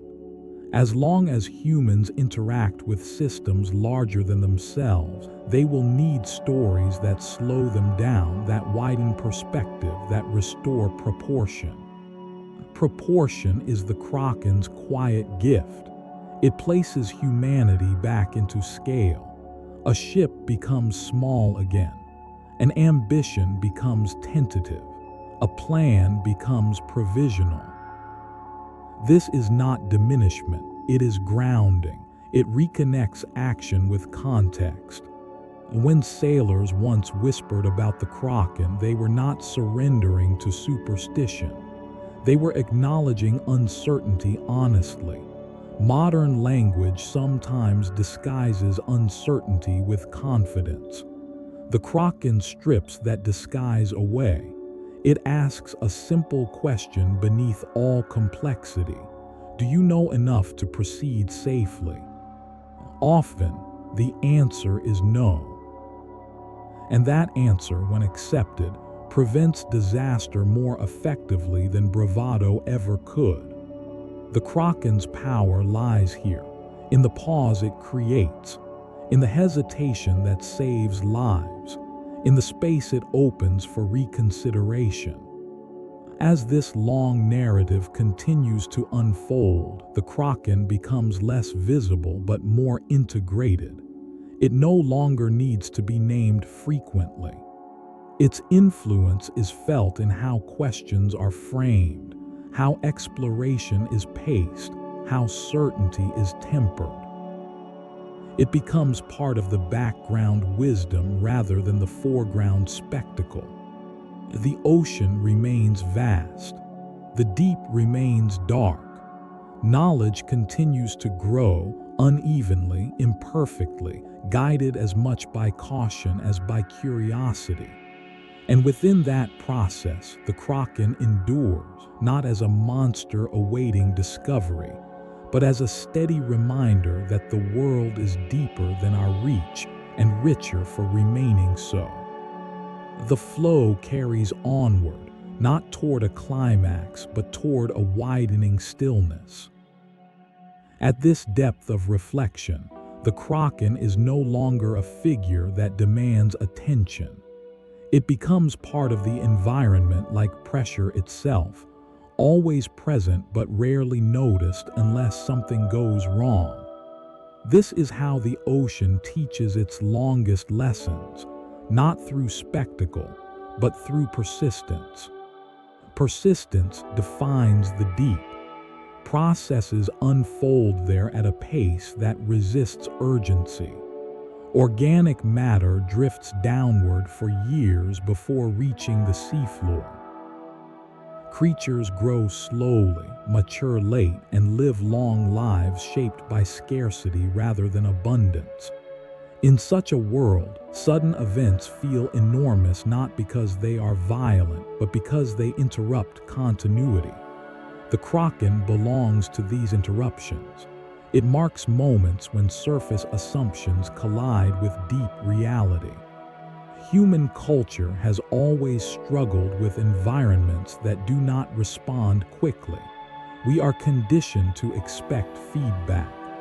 Action leads to reaction. Cause produces effect. In the deep ocean, feedback is delayed or invisible. Consequences may not surface for decades. The Kraken myth filled that temporal gap, giving immediate narrative weight to actions whose true outcomes were hidden far below. This is why the Kraken feels neither outdated nor disproven. It continues to mirror a structural truth about the world. Some systems do not speak in human time. They answer slowly, indirectly, and sometimes not at all. Interpreting silence as safety is one of humanity's most persistent errors. The Kraken cautioned against that mistake long before it could be expressed scientifically. As exploration technologies grow more refined, there is a temptation to believe that depth will eventually surrender its secrets completely.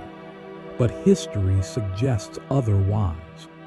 Each advancement reveals complexity rather than closure. The more closely the ocean is examined, the more layered it appears. New habitats are discovered within old ones. New behaviors emerge where simplicity was expected. The Kraken does not retreat under this scrutiny. It multiplies conceptually, becoming less singular and more systemic. In this form, the Kraken represents the limits of reduction. Not everything meaningful can be broken down into parts without losing significance. An ecosystem is more than a collection of species. A current is more than moving water. The deep sea is more than depth. The Kraken symbolizes that surplus of meaning, the remainder that persists after analysis. This remainder is not mystical, it is structural. It arises whenever complexity exceeds available models. In such moments, narrative returns, not as superstition, but as an organizing principle. The Kraken organizes uncertainty around the idea of scale, reminding us that bigness is not only a matter of size, but of consequence. Something does not need to touch you to change your fate. Proximity can be enough. That insight carries forward into modern concerns. Climate systems shift because of interactions far removed from daily experience. Deep ocean currents influence surface weather thousands of miles away. Actions taken in one region reverberate silently in another. The Kraken, once confined to sailors' fears, now echoes through these broader realizations. It becomes a metaphor for interconnectedness that is invisible but decisive. Yet the Kraken resists being reduced to metaphor alone. It maintains a physical anchor in the sea itself. Giant cephalopods exist. Unseen species almost certainly do. Vast regions remain unexplored.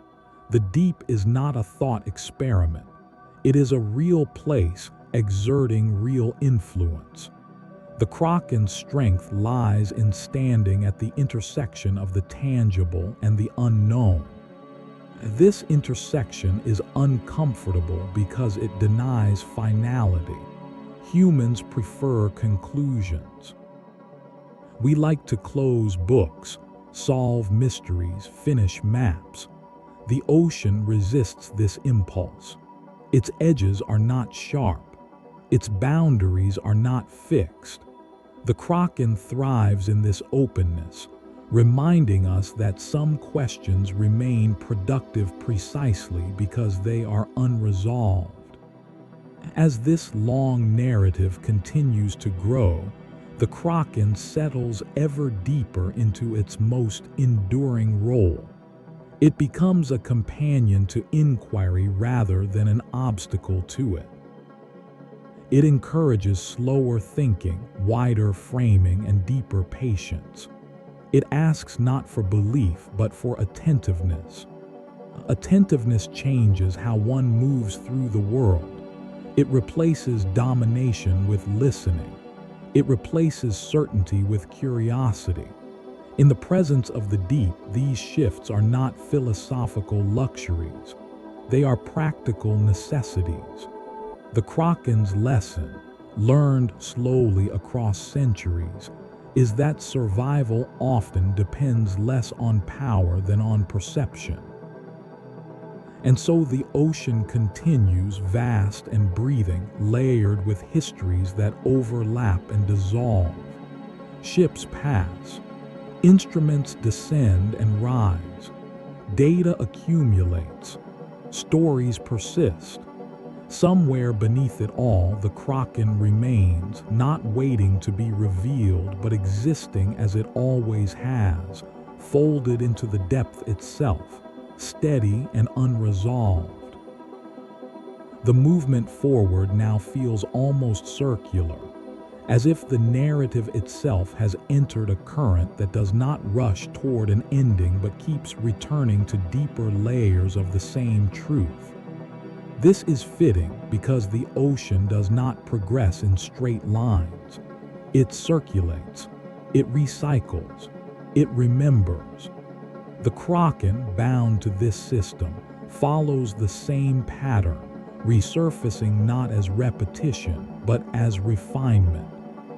Refinement is what centuries of storytelling have done to the Kraken. Each era stripped away what no longer fit and preserved what continued to resonate. The earliest terror softened into caution. Caution evolved into curiosity.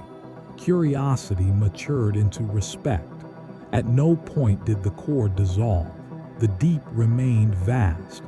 Human knowledge remained partial. The relationship between the two remained asymmetrical. What often goes unnoticed is how quietly this myth shaped behavior. Sailors altered routes.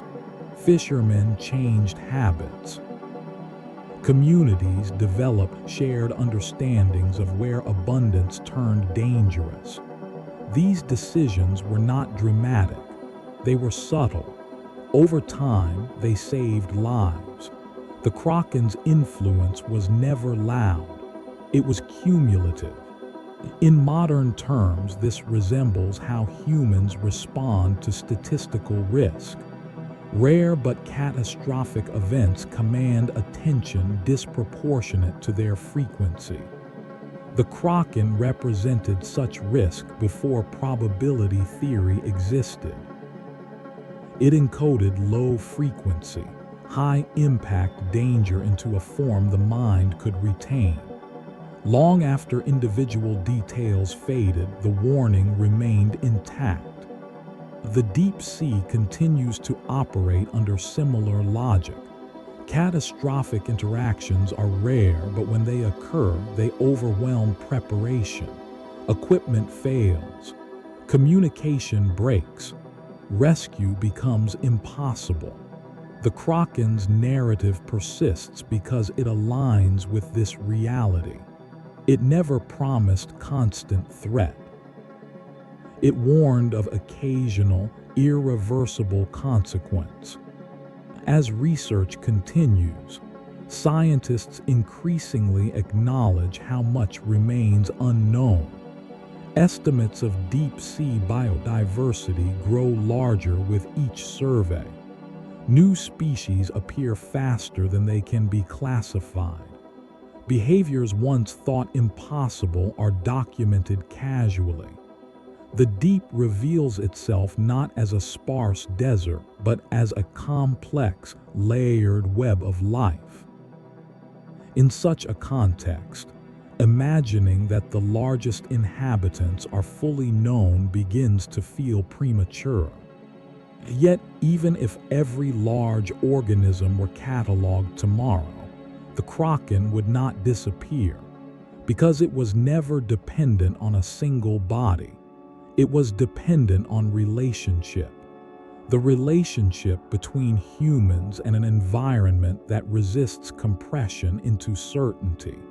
That relationship remains unchanged. The Kraken teaches something subtle about humility. Not the humility of ignorance, but the humility of proportion. Knowing much does not equate to knowing enough. Mapping vast areas does not equate to understanding them. Observation does not equal control. These distinctions matter more at scale, and nowhere is scale more unforgiving than the ocean. This lesson echoes beyond maritime contexts. Systems that are large, slow, and interconnected behave in similar ways. They absorb disturbance. They redistribute consequence.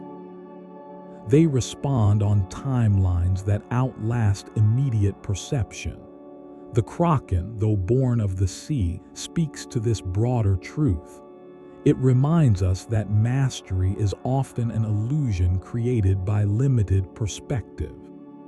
As the narrative stretches further, the Kraken fades into something almost abstract, yet more grounded than ever. It is no longer an image, but a posture, a way of approaching the unknown without arrogance, a willingness to pause when certainty thins, a readiness to accept that some forces will always exceed immediate comprehension. This posture does not weaken inquiry, it strengthens it. By acknowledging limits, exploration becomes more deliberate, less reckless. By respecting scale, curiosity becomes sustainable. The Kraken's enduring presence nudges thought in this direction, quietly correcting excess confidence when it arises. The sea continues its cycles. Ice melts and reforms. Currents shift. Life adapts. Humans watch, measure, interpret. Stories evolve alongside data, not in opposition to it. The Kraken survives in this partnership, not as contradiction, but as context. There is no final image to present, no last revelation to unveil. The Kraken does not conclude, it recedes. It becomes background pressure rather than foreground figure.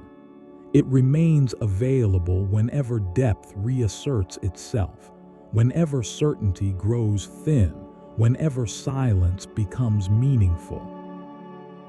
And so the book continues, not by racing toward an end, but by settling more fully into what it has always been. A long meditation on depth, scale, and the enduring presence of mystery beneath human knowledge.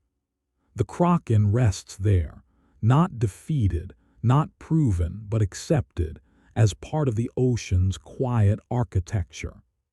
The continuation moves even more gently now, as if the narrative itself has adjusted to the pressure of its own depth.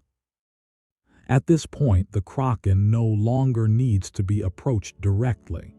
It can be felt indirectly through the way attention shifts when thinking about the sea. The focus turns away from spectacle and toward duration, away from events and toward conditions. This is where the idea has always been most stable. Conditions define the deep more than actions do. Pressure, temperature, darkness, scarcity. These are not moments, they are constants.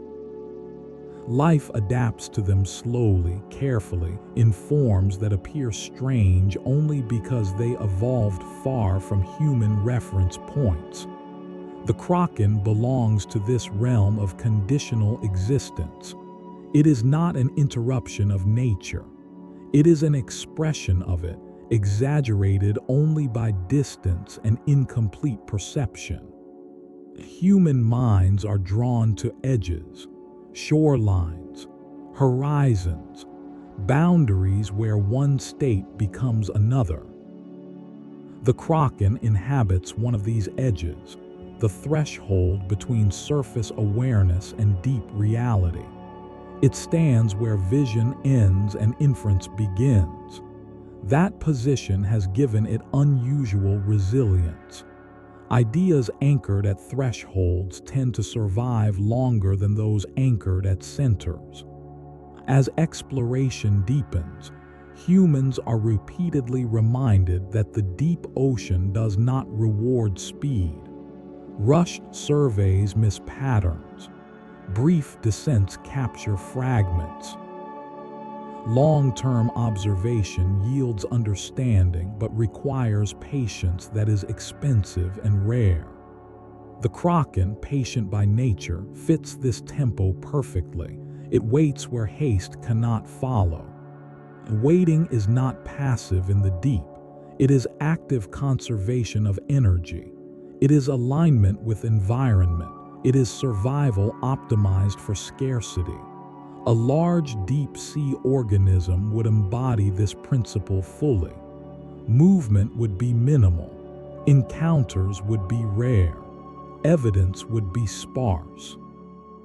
To a surface observer, such a creature would seem almost unreal, not because it does not exist, but because it refuses to perform. This refusal is important. Many myths collapse when they are forced into constant visibility. The Kraken never required that. Its power came from absence punctuated by consequence. Long periods of nothing, followed by moments of overwhelming effect. This pattern mirrors deep-sea reality more closely than most legends ever could. As humanity continues to refine its tools, it may one day witness more clearly what now remains hidden. But clarity will not eliminate depth. It will only reveal more layers. Each answer will generate new questions, nested inside larger systems. The Kraken will shift again, not to avoid discovery, but to occupy whatever margin remains between explanation and experience. It is worth noticing how calm the idea becomes at this stage. Early fear has dissolved. What remains is awareness. The Kraken no longer threatens, it contextualizes. It reminds us that vast systems do not need intention to be consequential. They simply need time. Time is the Kraken's true domain, Not the moment of attack, but the accumulation of conditions that make moments matter. Geological time, ecological time, evolutionary time. Human lifespans are brief interruptions in these flows. The Kraken exists comfortably across them, unchanged by urgency. In this light, the Kraken becomes almost gentle, not because it is small or safe, but because it is indifferent. Indifference removes drama. It replaces conflict with coexistence. The ocean does not fight humanity. It includes humanity briefly at its surface, then continues. This acceptance is the quiet resolution the myth always offered, even when wrapped in fear. Sailors who respected the Kraken did not seek to defeat it. They sought to live alongside it, to navigate with its presence in mind. Modern understanding arrives at the same posture through different language. Risk management, environmental modeling, precautionary principle. The names change, the wisdom remains. The narrative stretches onward because the subject does. There is no final depth at which the Kraken can be left behind. Each layer reached reveals another below. This is not failure, it is structure. The ocean is built this way. So is understanding. And so the book continues, steady and unforced, carrying the Kraken not as a creature to be revealed, but as a companion to thought, moving quietly alongside inquiry, reminding us that depth is not something to conquer, but something to move within, slowly, attentively, and without the need for final answers. The continuation deepens not by adding new elements, but by letting earlier ones settle into a broader understanding.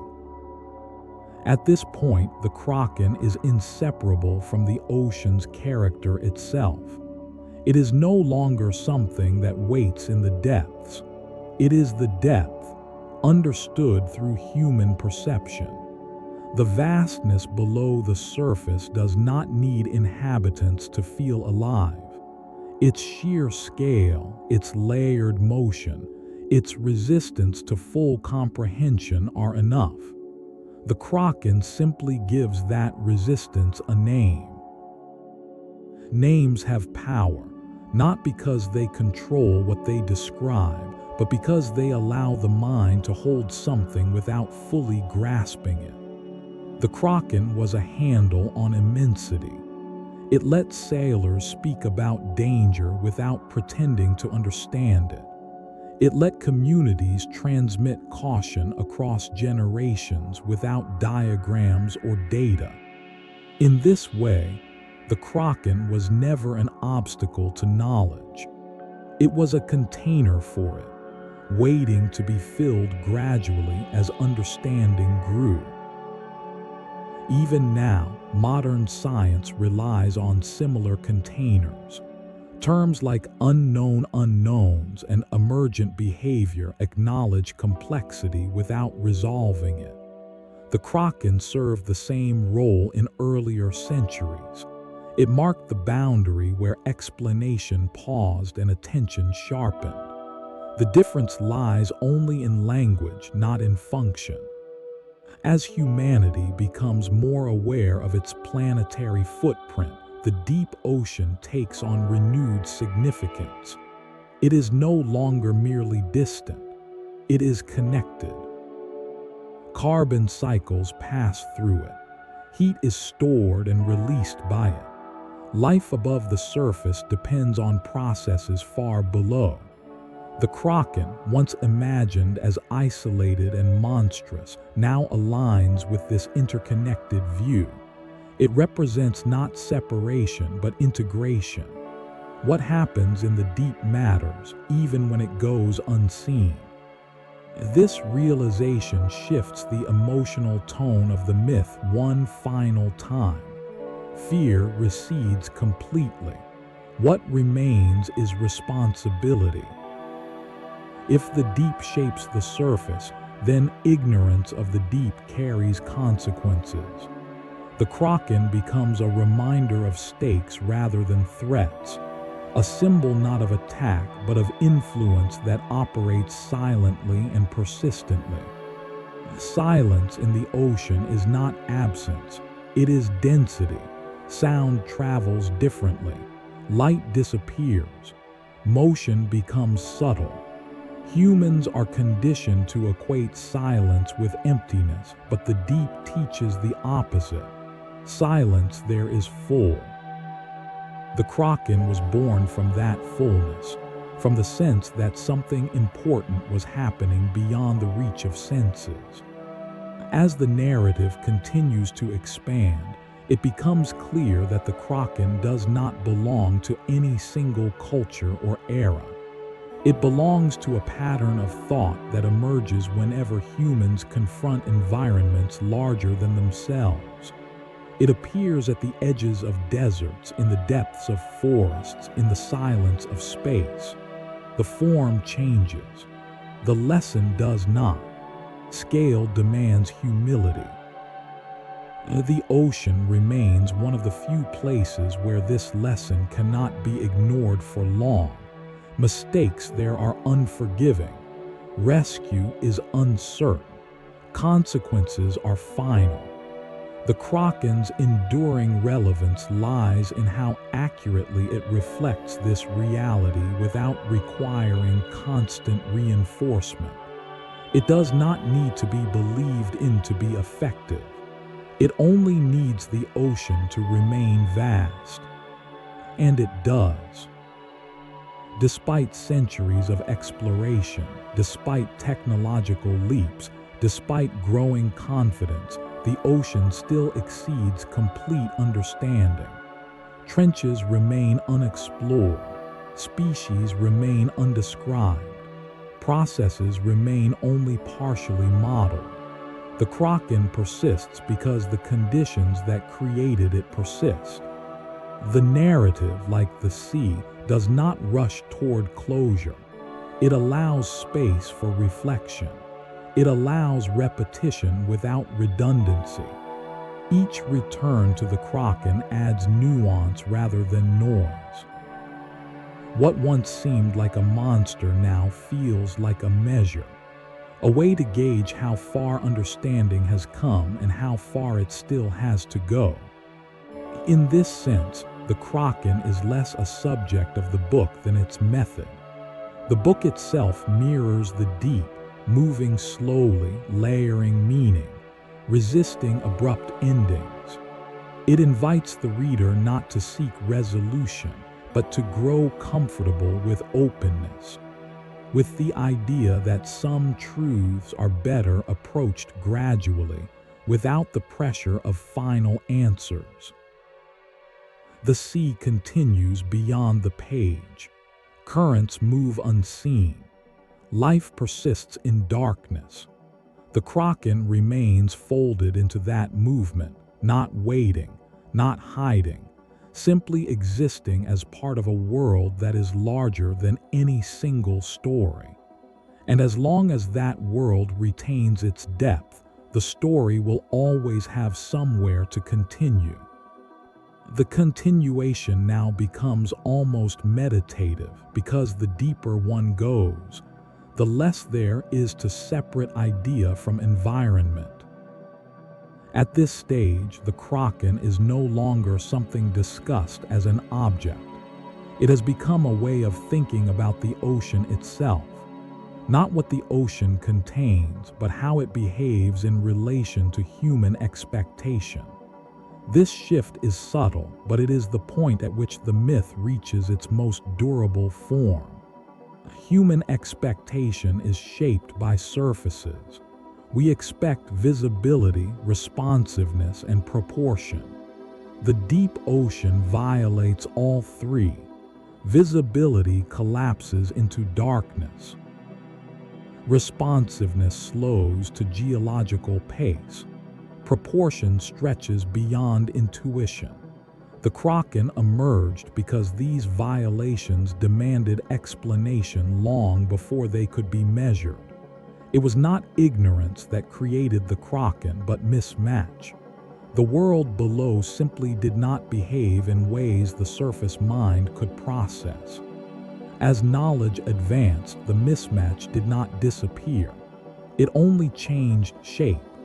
Instruments extended vision but not presence. Models simulated behavior but not experience. Data described patterns but not scale as it feels when surrounded by water and uncertainty. The Kraken adapted to these gaps, remaining relevant not because it resisted explanation, but because it pointed to what explanation alone cannot convey. There is a difference between knowing and sensing. One can know the depth of a trench in meters and still feel unsettled when imagining it. One can know the size of a giant squid and still feel small in its presence. The Kraken occupies this emotional remainder, the space where comprehension does not fully neutralize awe. That space is not a flaw in understanding. It is a necessary counterpart to it. The ocean encourages this duality. It can be charted and still feel infinite. It can be studied and still feel alive. It can be crossed and still feel unentered. The Kraken was never meant to resolve these tensions. It was meant to hold them. To allow fear, curiosity, respect, and restraint to coexist without forcing a single conclusion. This coexistence explains why the Kraken rarely appears in moments of triumph. It does not emerge when ships succeed, when roots are established, when knowledge expands smoothly. It appears in interruptions, in losses, in anomalies, in moments when confidence stumbles. These moments are not failures of progress. They are correctives. They remind exploration to remain provisional. Provisional thinking is essential in environments as large and interconnected as the ocean. Actions ripple outward. Effects propagate slowly. Feedback arrives late. The Kraken myth encoded this reality intuitively. It suggested that some consequences arrive from below, long after decisions are made at the surface. This lesson remains painfully relevant in modern times. As the narrative continues to stretch, it becomes clear that the Kraken's endurance is tied not to fear of death, but to fear of irreversibility. A ship lost at sea could not be undone. A mistake made far from shore could not be corrected. The Kraken represented that finality, not as punishment but as condition. Some environments do not forgive error. They simply absorb it. The deep ocean still operates this way. Technology reduces risk but does not eliminate it. Redundancy replaces certainty. Protocol replaces bravado. The Kraken lives in the background of these systems, unnamed but acknowledged. It is present whenever engineers assume failure will occur and plan accordingly. It is present whenever scientists hesitate before declaring understanding complete. This presence is quiet but profound. It shapes behavior without spectacle. It influences design, policy, and ethics indirectly. The Kraken no longer needs a form because its function has been absorbed into how the ocean is approached responsibly.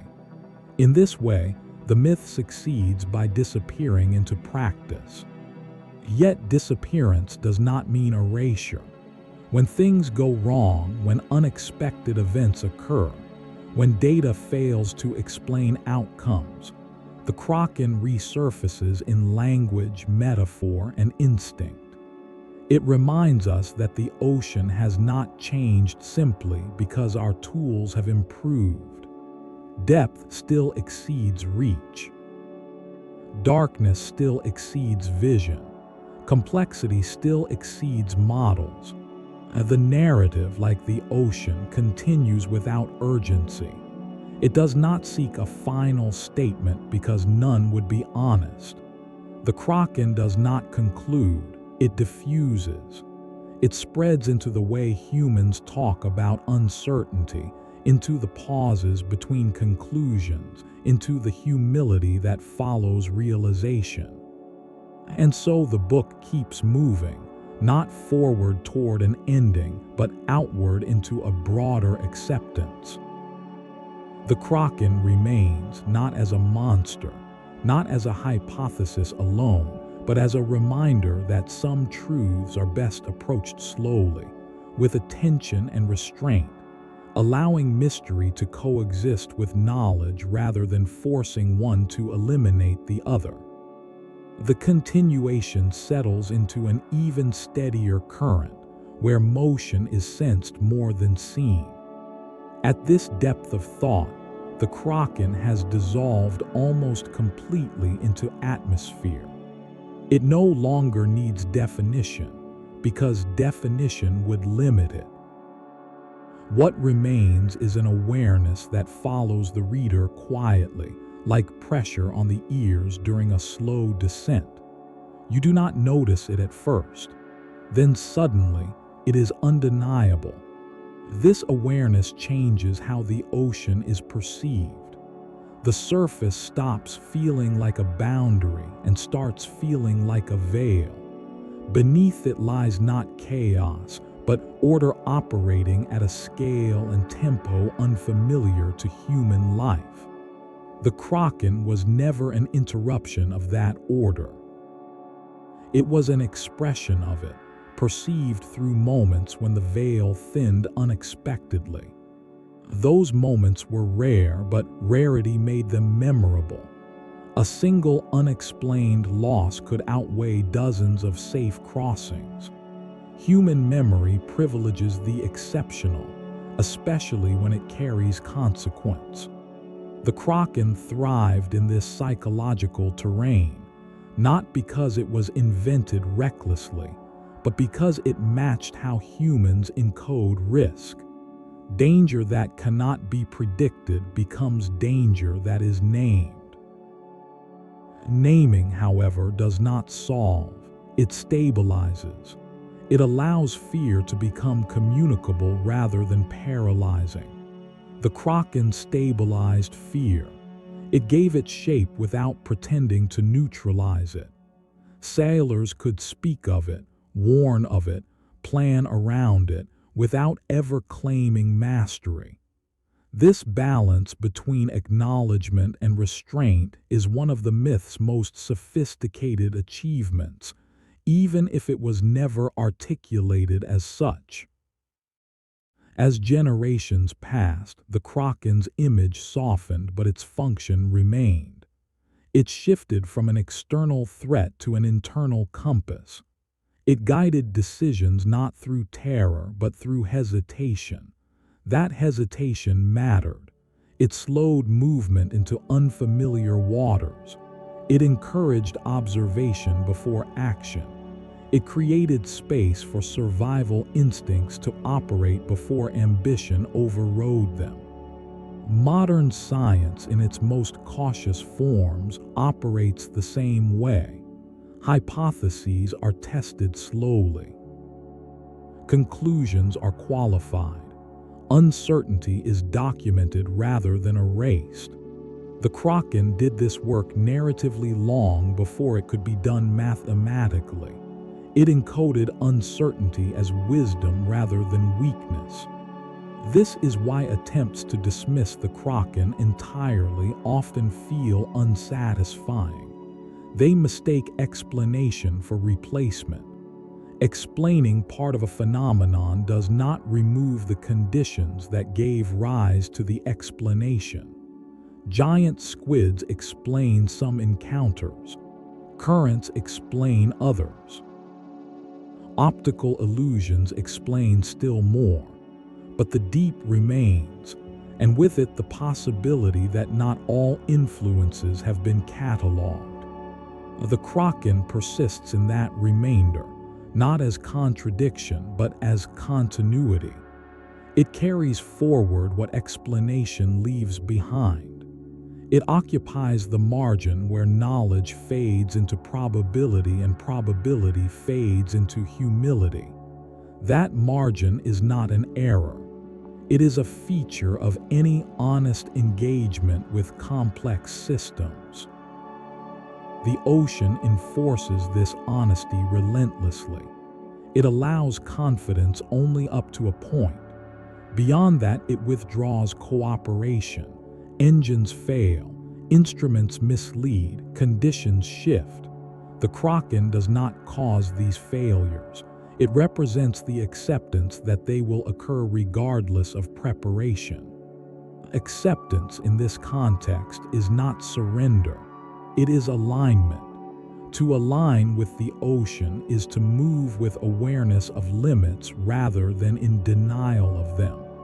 The Kraken myth guided that alignment intuitively. It suggested that survival depended less on domination than on attunement. This lesson, learned early and often painfully, continues to shape maritime practice today.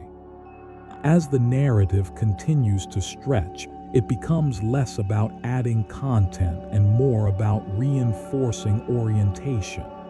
The reader is no longer being told what the Kraken is.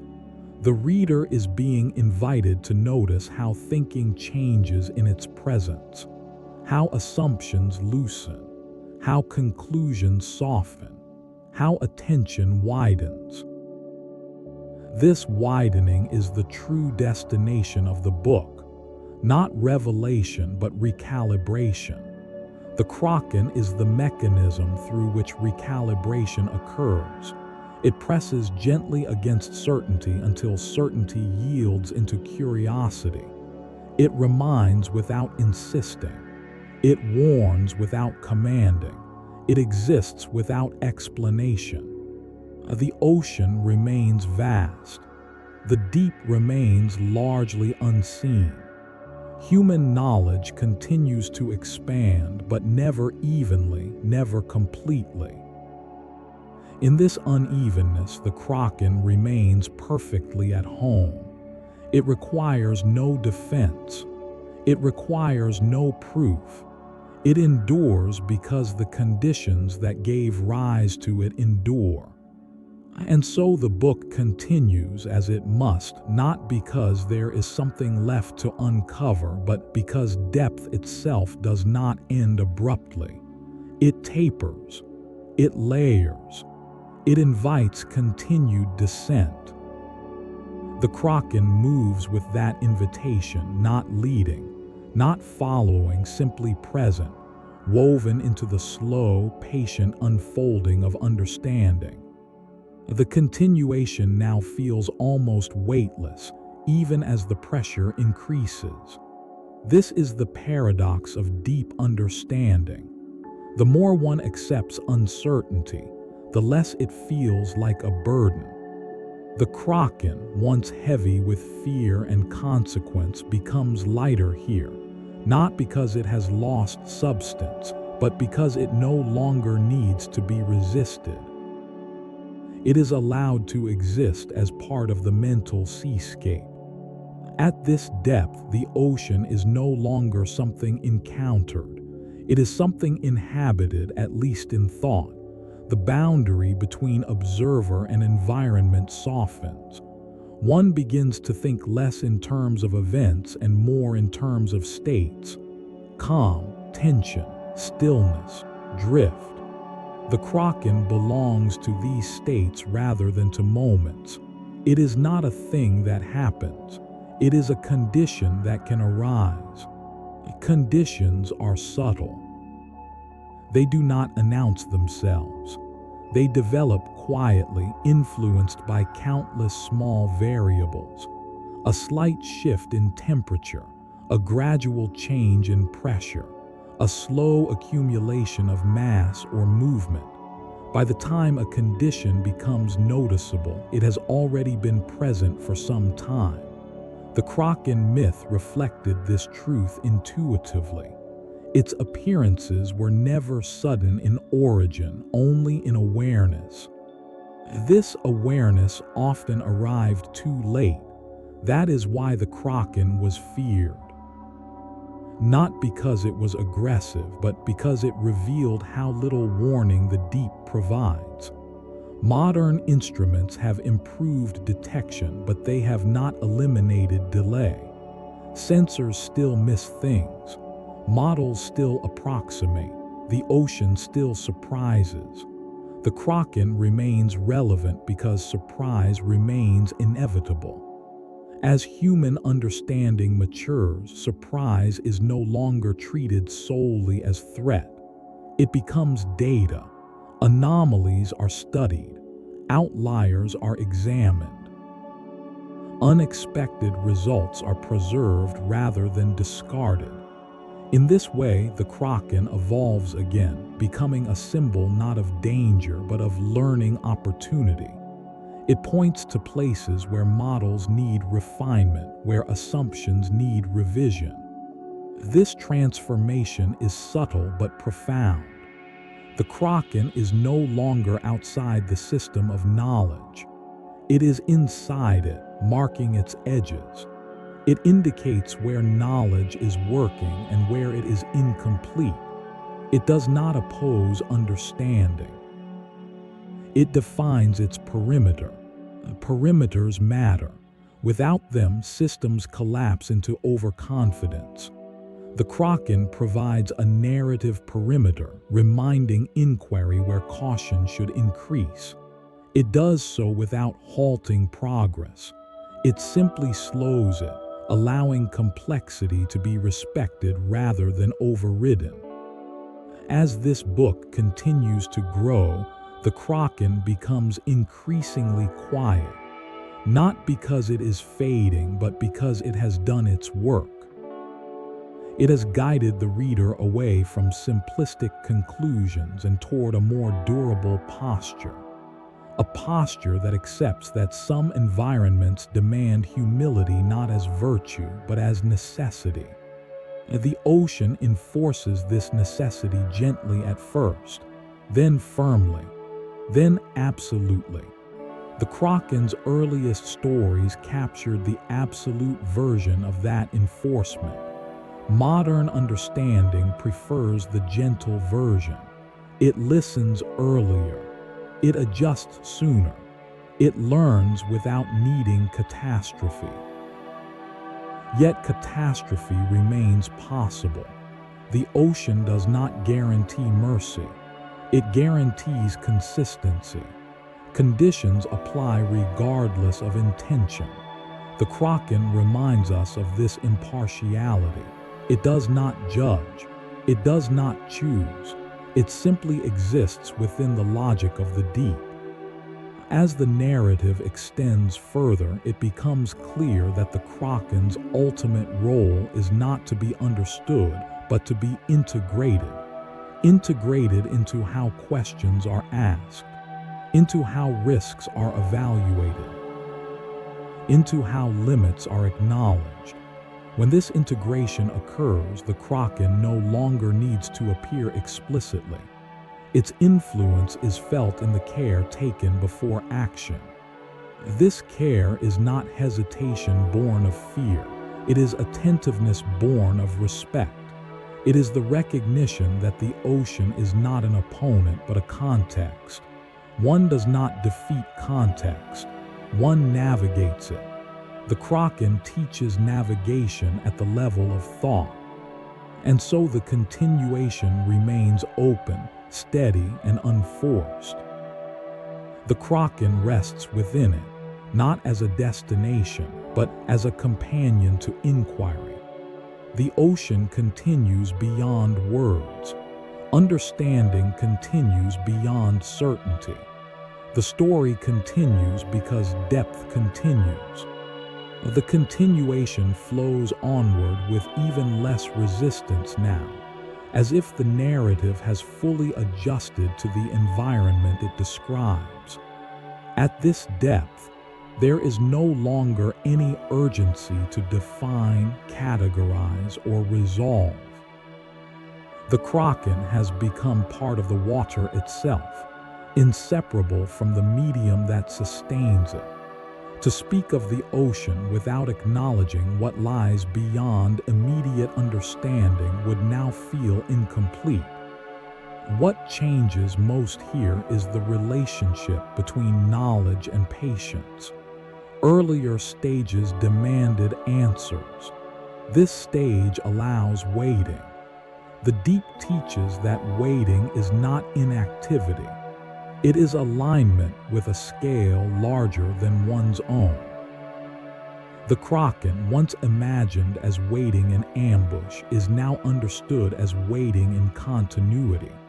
It waits because everything in the deep waits. Continuity is the defining feature of the ocean. Storms pass, ships come and go, species rise and fall, yet the deep persists, carrying traces of all these events long after they have vanished from the surface. Sediment settles slowly, recording disturbances like a memory written in layers. The Kraken belongs to this long memory. It is not a moment. It is an accumulation. This accumulation explains why the idea never needed reinforcement through frequent sightings. It was reinforced through consistency. The same kinds of losses, the same regions of unease, the same patterns repeating across time. The Kraken emerged not from a single dramatic encounter, but from the slow recognition that something persistent shaped those patterns. Modern analysis often separates pattern from meaning. It identifies correlations without assigning intent. This is a powerful approach, but it can feel emotionally incomplete. The Kraken filled that gap, providing a way to hold pattern and meaning together without claiming certainty. It allowed humans to respect what they could not explain fully. Respect is the key word here, not fear, not awe alone. Respect acknowledges power without assuming hostility. It recognizes difference without demanding dominance. The Kraken inspired respect because it represented something that could not be negotiated with, only navigated around. This is still true of the ocean itself. As humanity continues to interact with increasingly complex systems, this lesson becomes transferable. Large-scale phenomena behave like the deep. They respond slowly. They conceal internal processes. They amplify small actions over time. The Kraken, though born of the sea, remains relevant wherever scale and opacity intersect. The narrative now feels less like a story being told and more like a space being entered. The reader is no longer guided step by step. Instead, they are allowed to linger, to sit with the idea without pressure, to let understanding emerge gradually rather than be delivered. This mirrors how the ocean reveals itself to those who spend enough time with it. Spending time changes perception. What once felt threatening begins to feel structured. What once felt chaotic reveals rhythm. The Kraken does not disappear in this process. It becomes contextual. It is no longer a disruption, but a feature of the environment. In this state, the Kraken no longer needs narrative reinforcement. It exists comfortably as a background presence.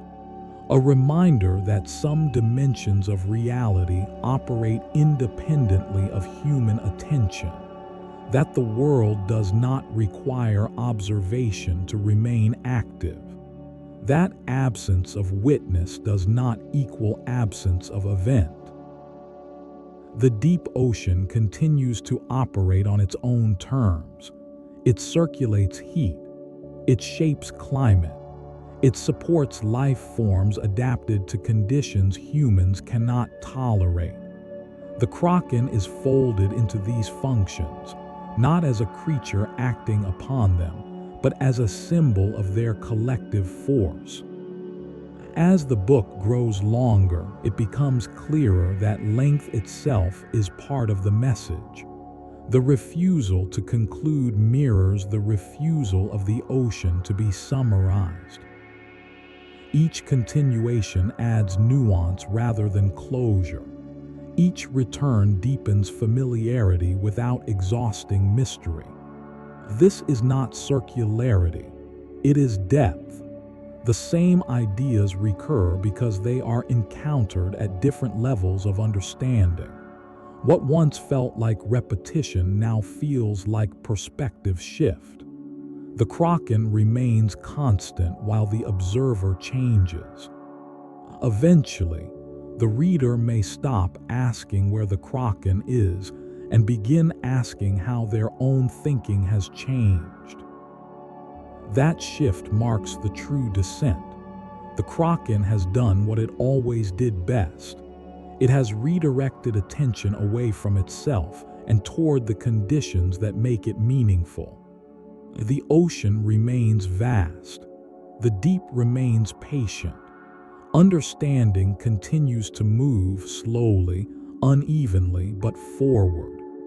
The Kraken rests within that movement, neither ahead nor behind, simply present as a reminder that depth is not an obstacle to knowledge, but its natural horizon. And so the continuation remains open, as it must, because the sea does not close behind us.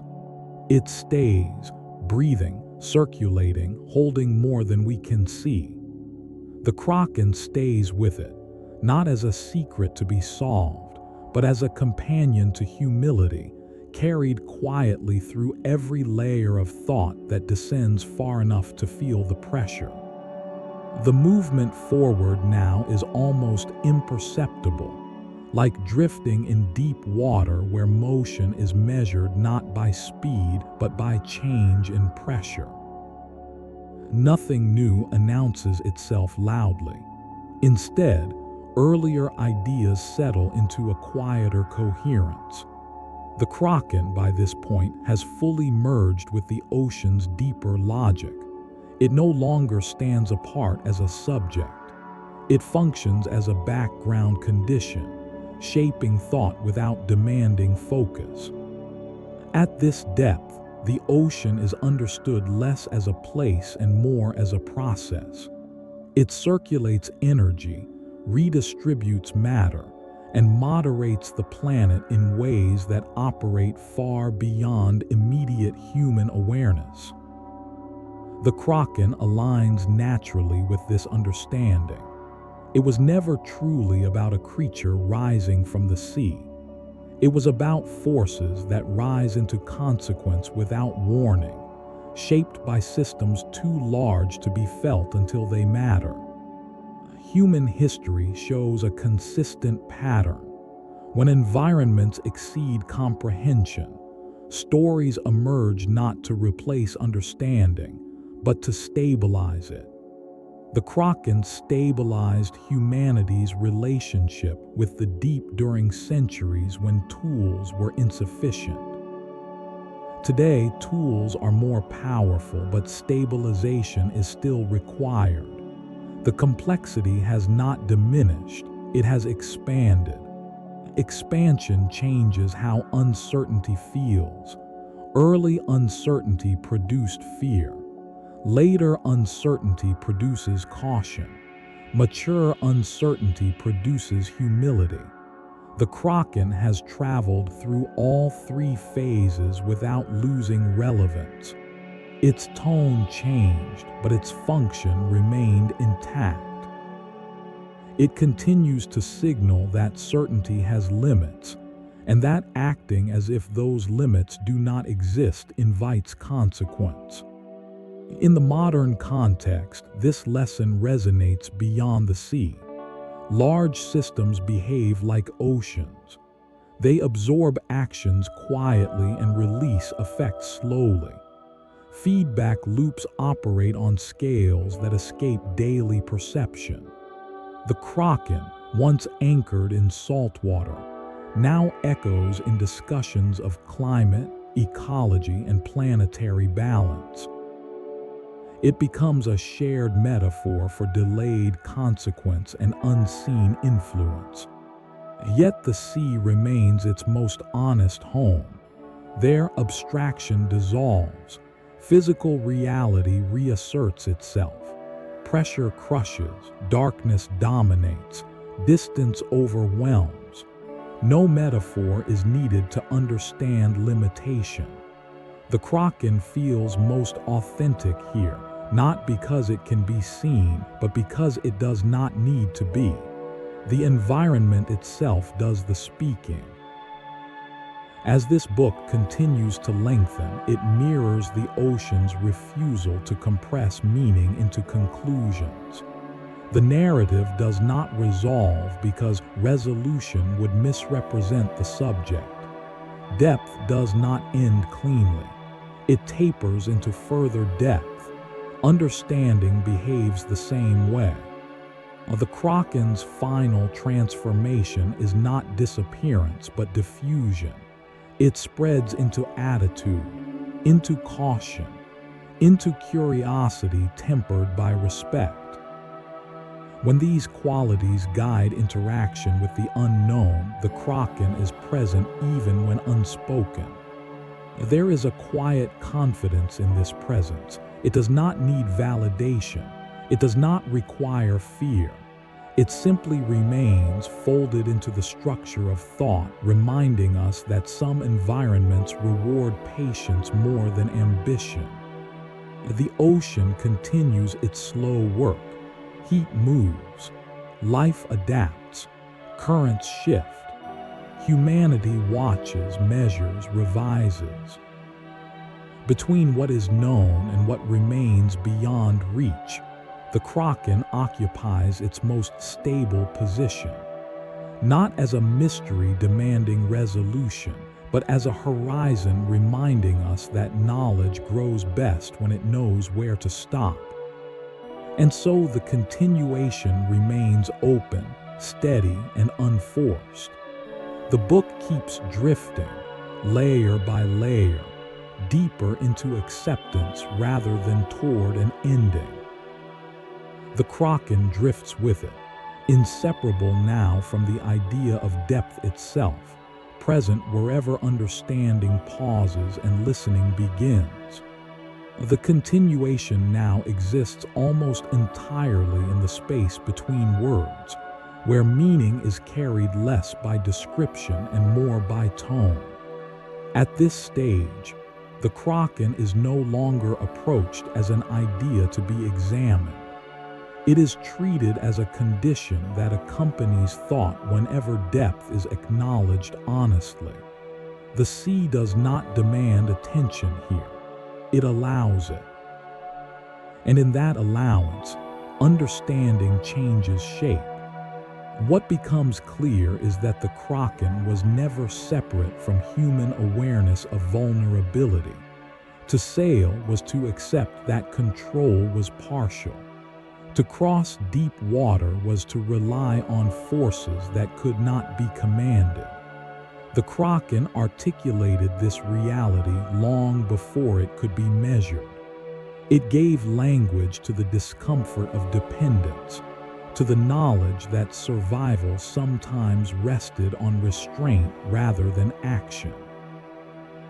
Restraint is not passivity. In the ocean, restraint is intelligence. It is choosing when not to proceed, when to wait, when to turn back.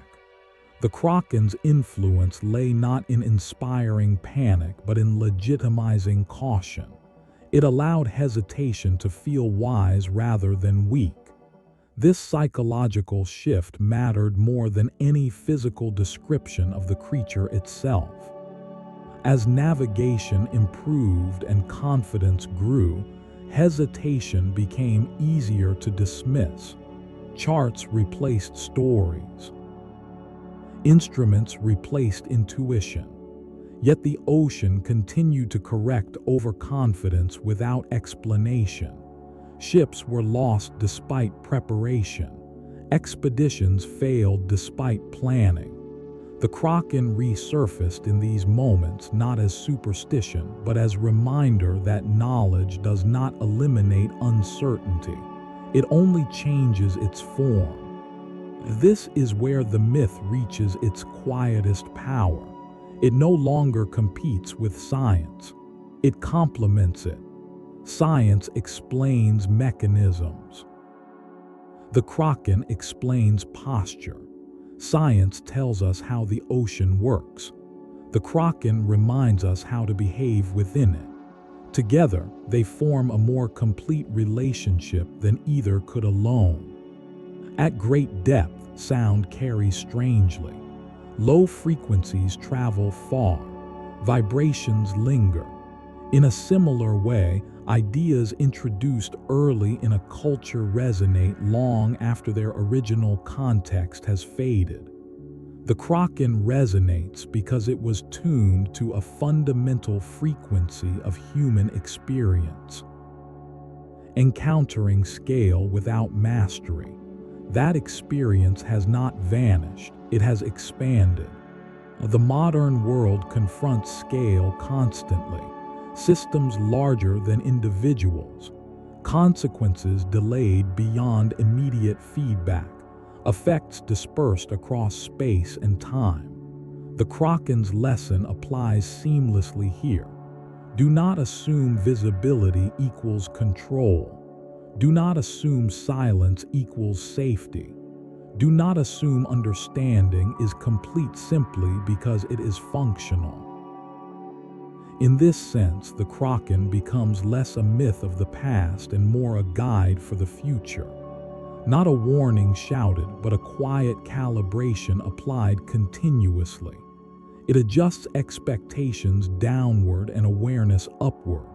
It does not slow progress, it stabilizes it. The ocean itself continues to demonstrate why this calibration matters. Despite centuries of exploration, it remains the largest unexplored habitat on Earth. New discoveries do not simplify it, they complicate it. Each answer reveals additional layers. The Kraken remains embedded in that complexity, not as an error to be corrected, but as a reminder that complexity is not a problem to be solved once. It is a condition to be navigated repeatedly. The narrative now mirrors this navigation. It does not introduce dramatic turns, it holds course. It drifts when drifting is appropriate. It deepens when depth invites it. This is not indecision, it is alignment with subject. The ocean does not rush. Neither does understanding. At this depth, even the desire for completion softens. The Kraken does not need an ending because the conditions that sustain it are ongoing. As long as there is depth that exceeds reach, as long as there are systems that resist full capture by models, the Kraken has relevance. It does not wait to be proven, it waits to be acknowledged. Acknowledgement is enough. It allows humans to proceed without illusion, to explore without arrogance, to question without demanding closure. The Kraken's ultimate gift is this permission to leave some things unresolved without discomfort. And so the continuation remains open, calm, and steady. The ocean continues to move beneath the surface of thought. The Kraken moves with it, not ahead, not behind, simply present wherever understanding pauses long enough to feel the pressure of depth. The ocean does not close its eyes, but it does grow quiet. As night settles above the surface, movement slows below. Currents soften. Creatures retreat into familiar darkness. Nothing ends, everything simply rests. The Kraken, too, returns to stillness, not as a creature withdrawing, but as a presence dissolving back into depth. There is no final sighting, no last shadow rising, no proof demanded. The sea does not explain itself before sleep. It allows the unanswered to remain unanswered. It allows the mind to release its need for certainty and drift instead with rhythm and weight. Somewhere far below, pressure holds steady. Darkness remains complete. Life continues quietly beyond sound, beyond light, beyond urgency. The Kraken is not watching, it is not waiting. It is simply part of this immense calm folded into water and time. On the surface, waves breathe slowly. Each rise and fall repeats without effort. The ocean does not hurry toward morning. It does not resist the night. It accepts both equally, as it has for ages beyond counting. And so the story does not conclude with an answer.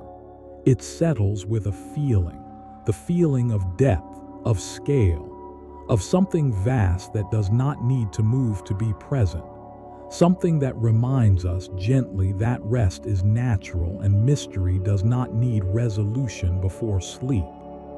As thoughts grow softer, the sea continues beneath them. As awareness fades, the deep remains unchanged. The Kraken rests there, not as a fear, not as a legend, but as part of the ocean's quiet architecture.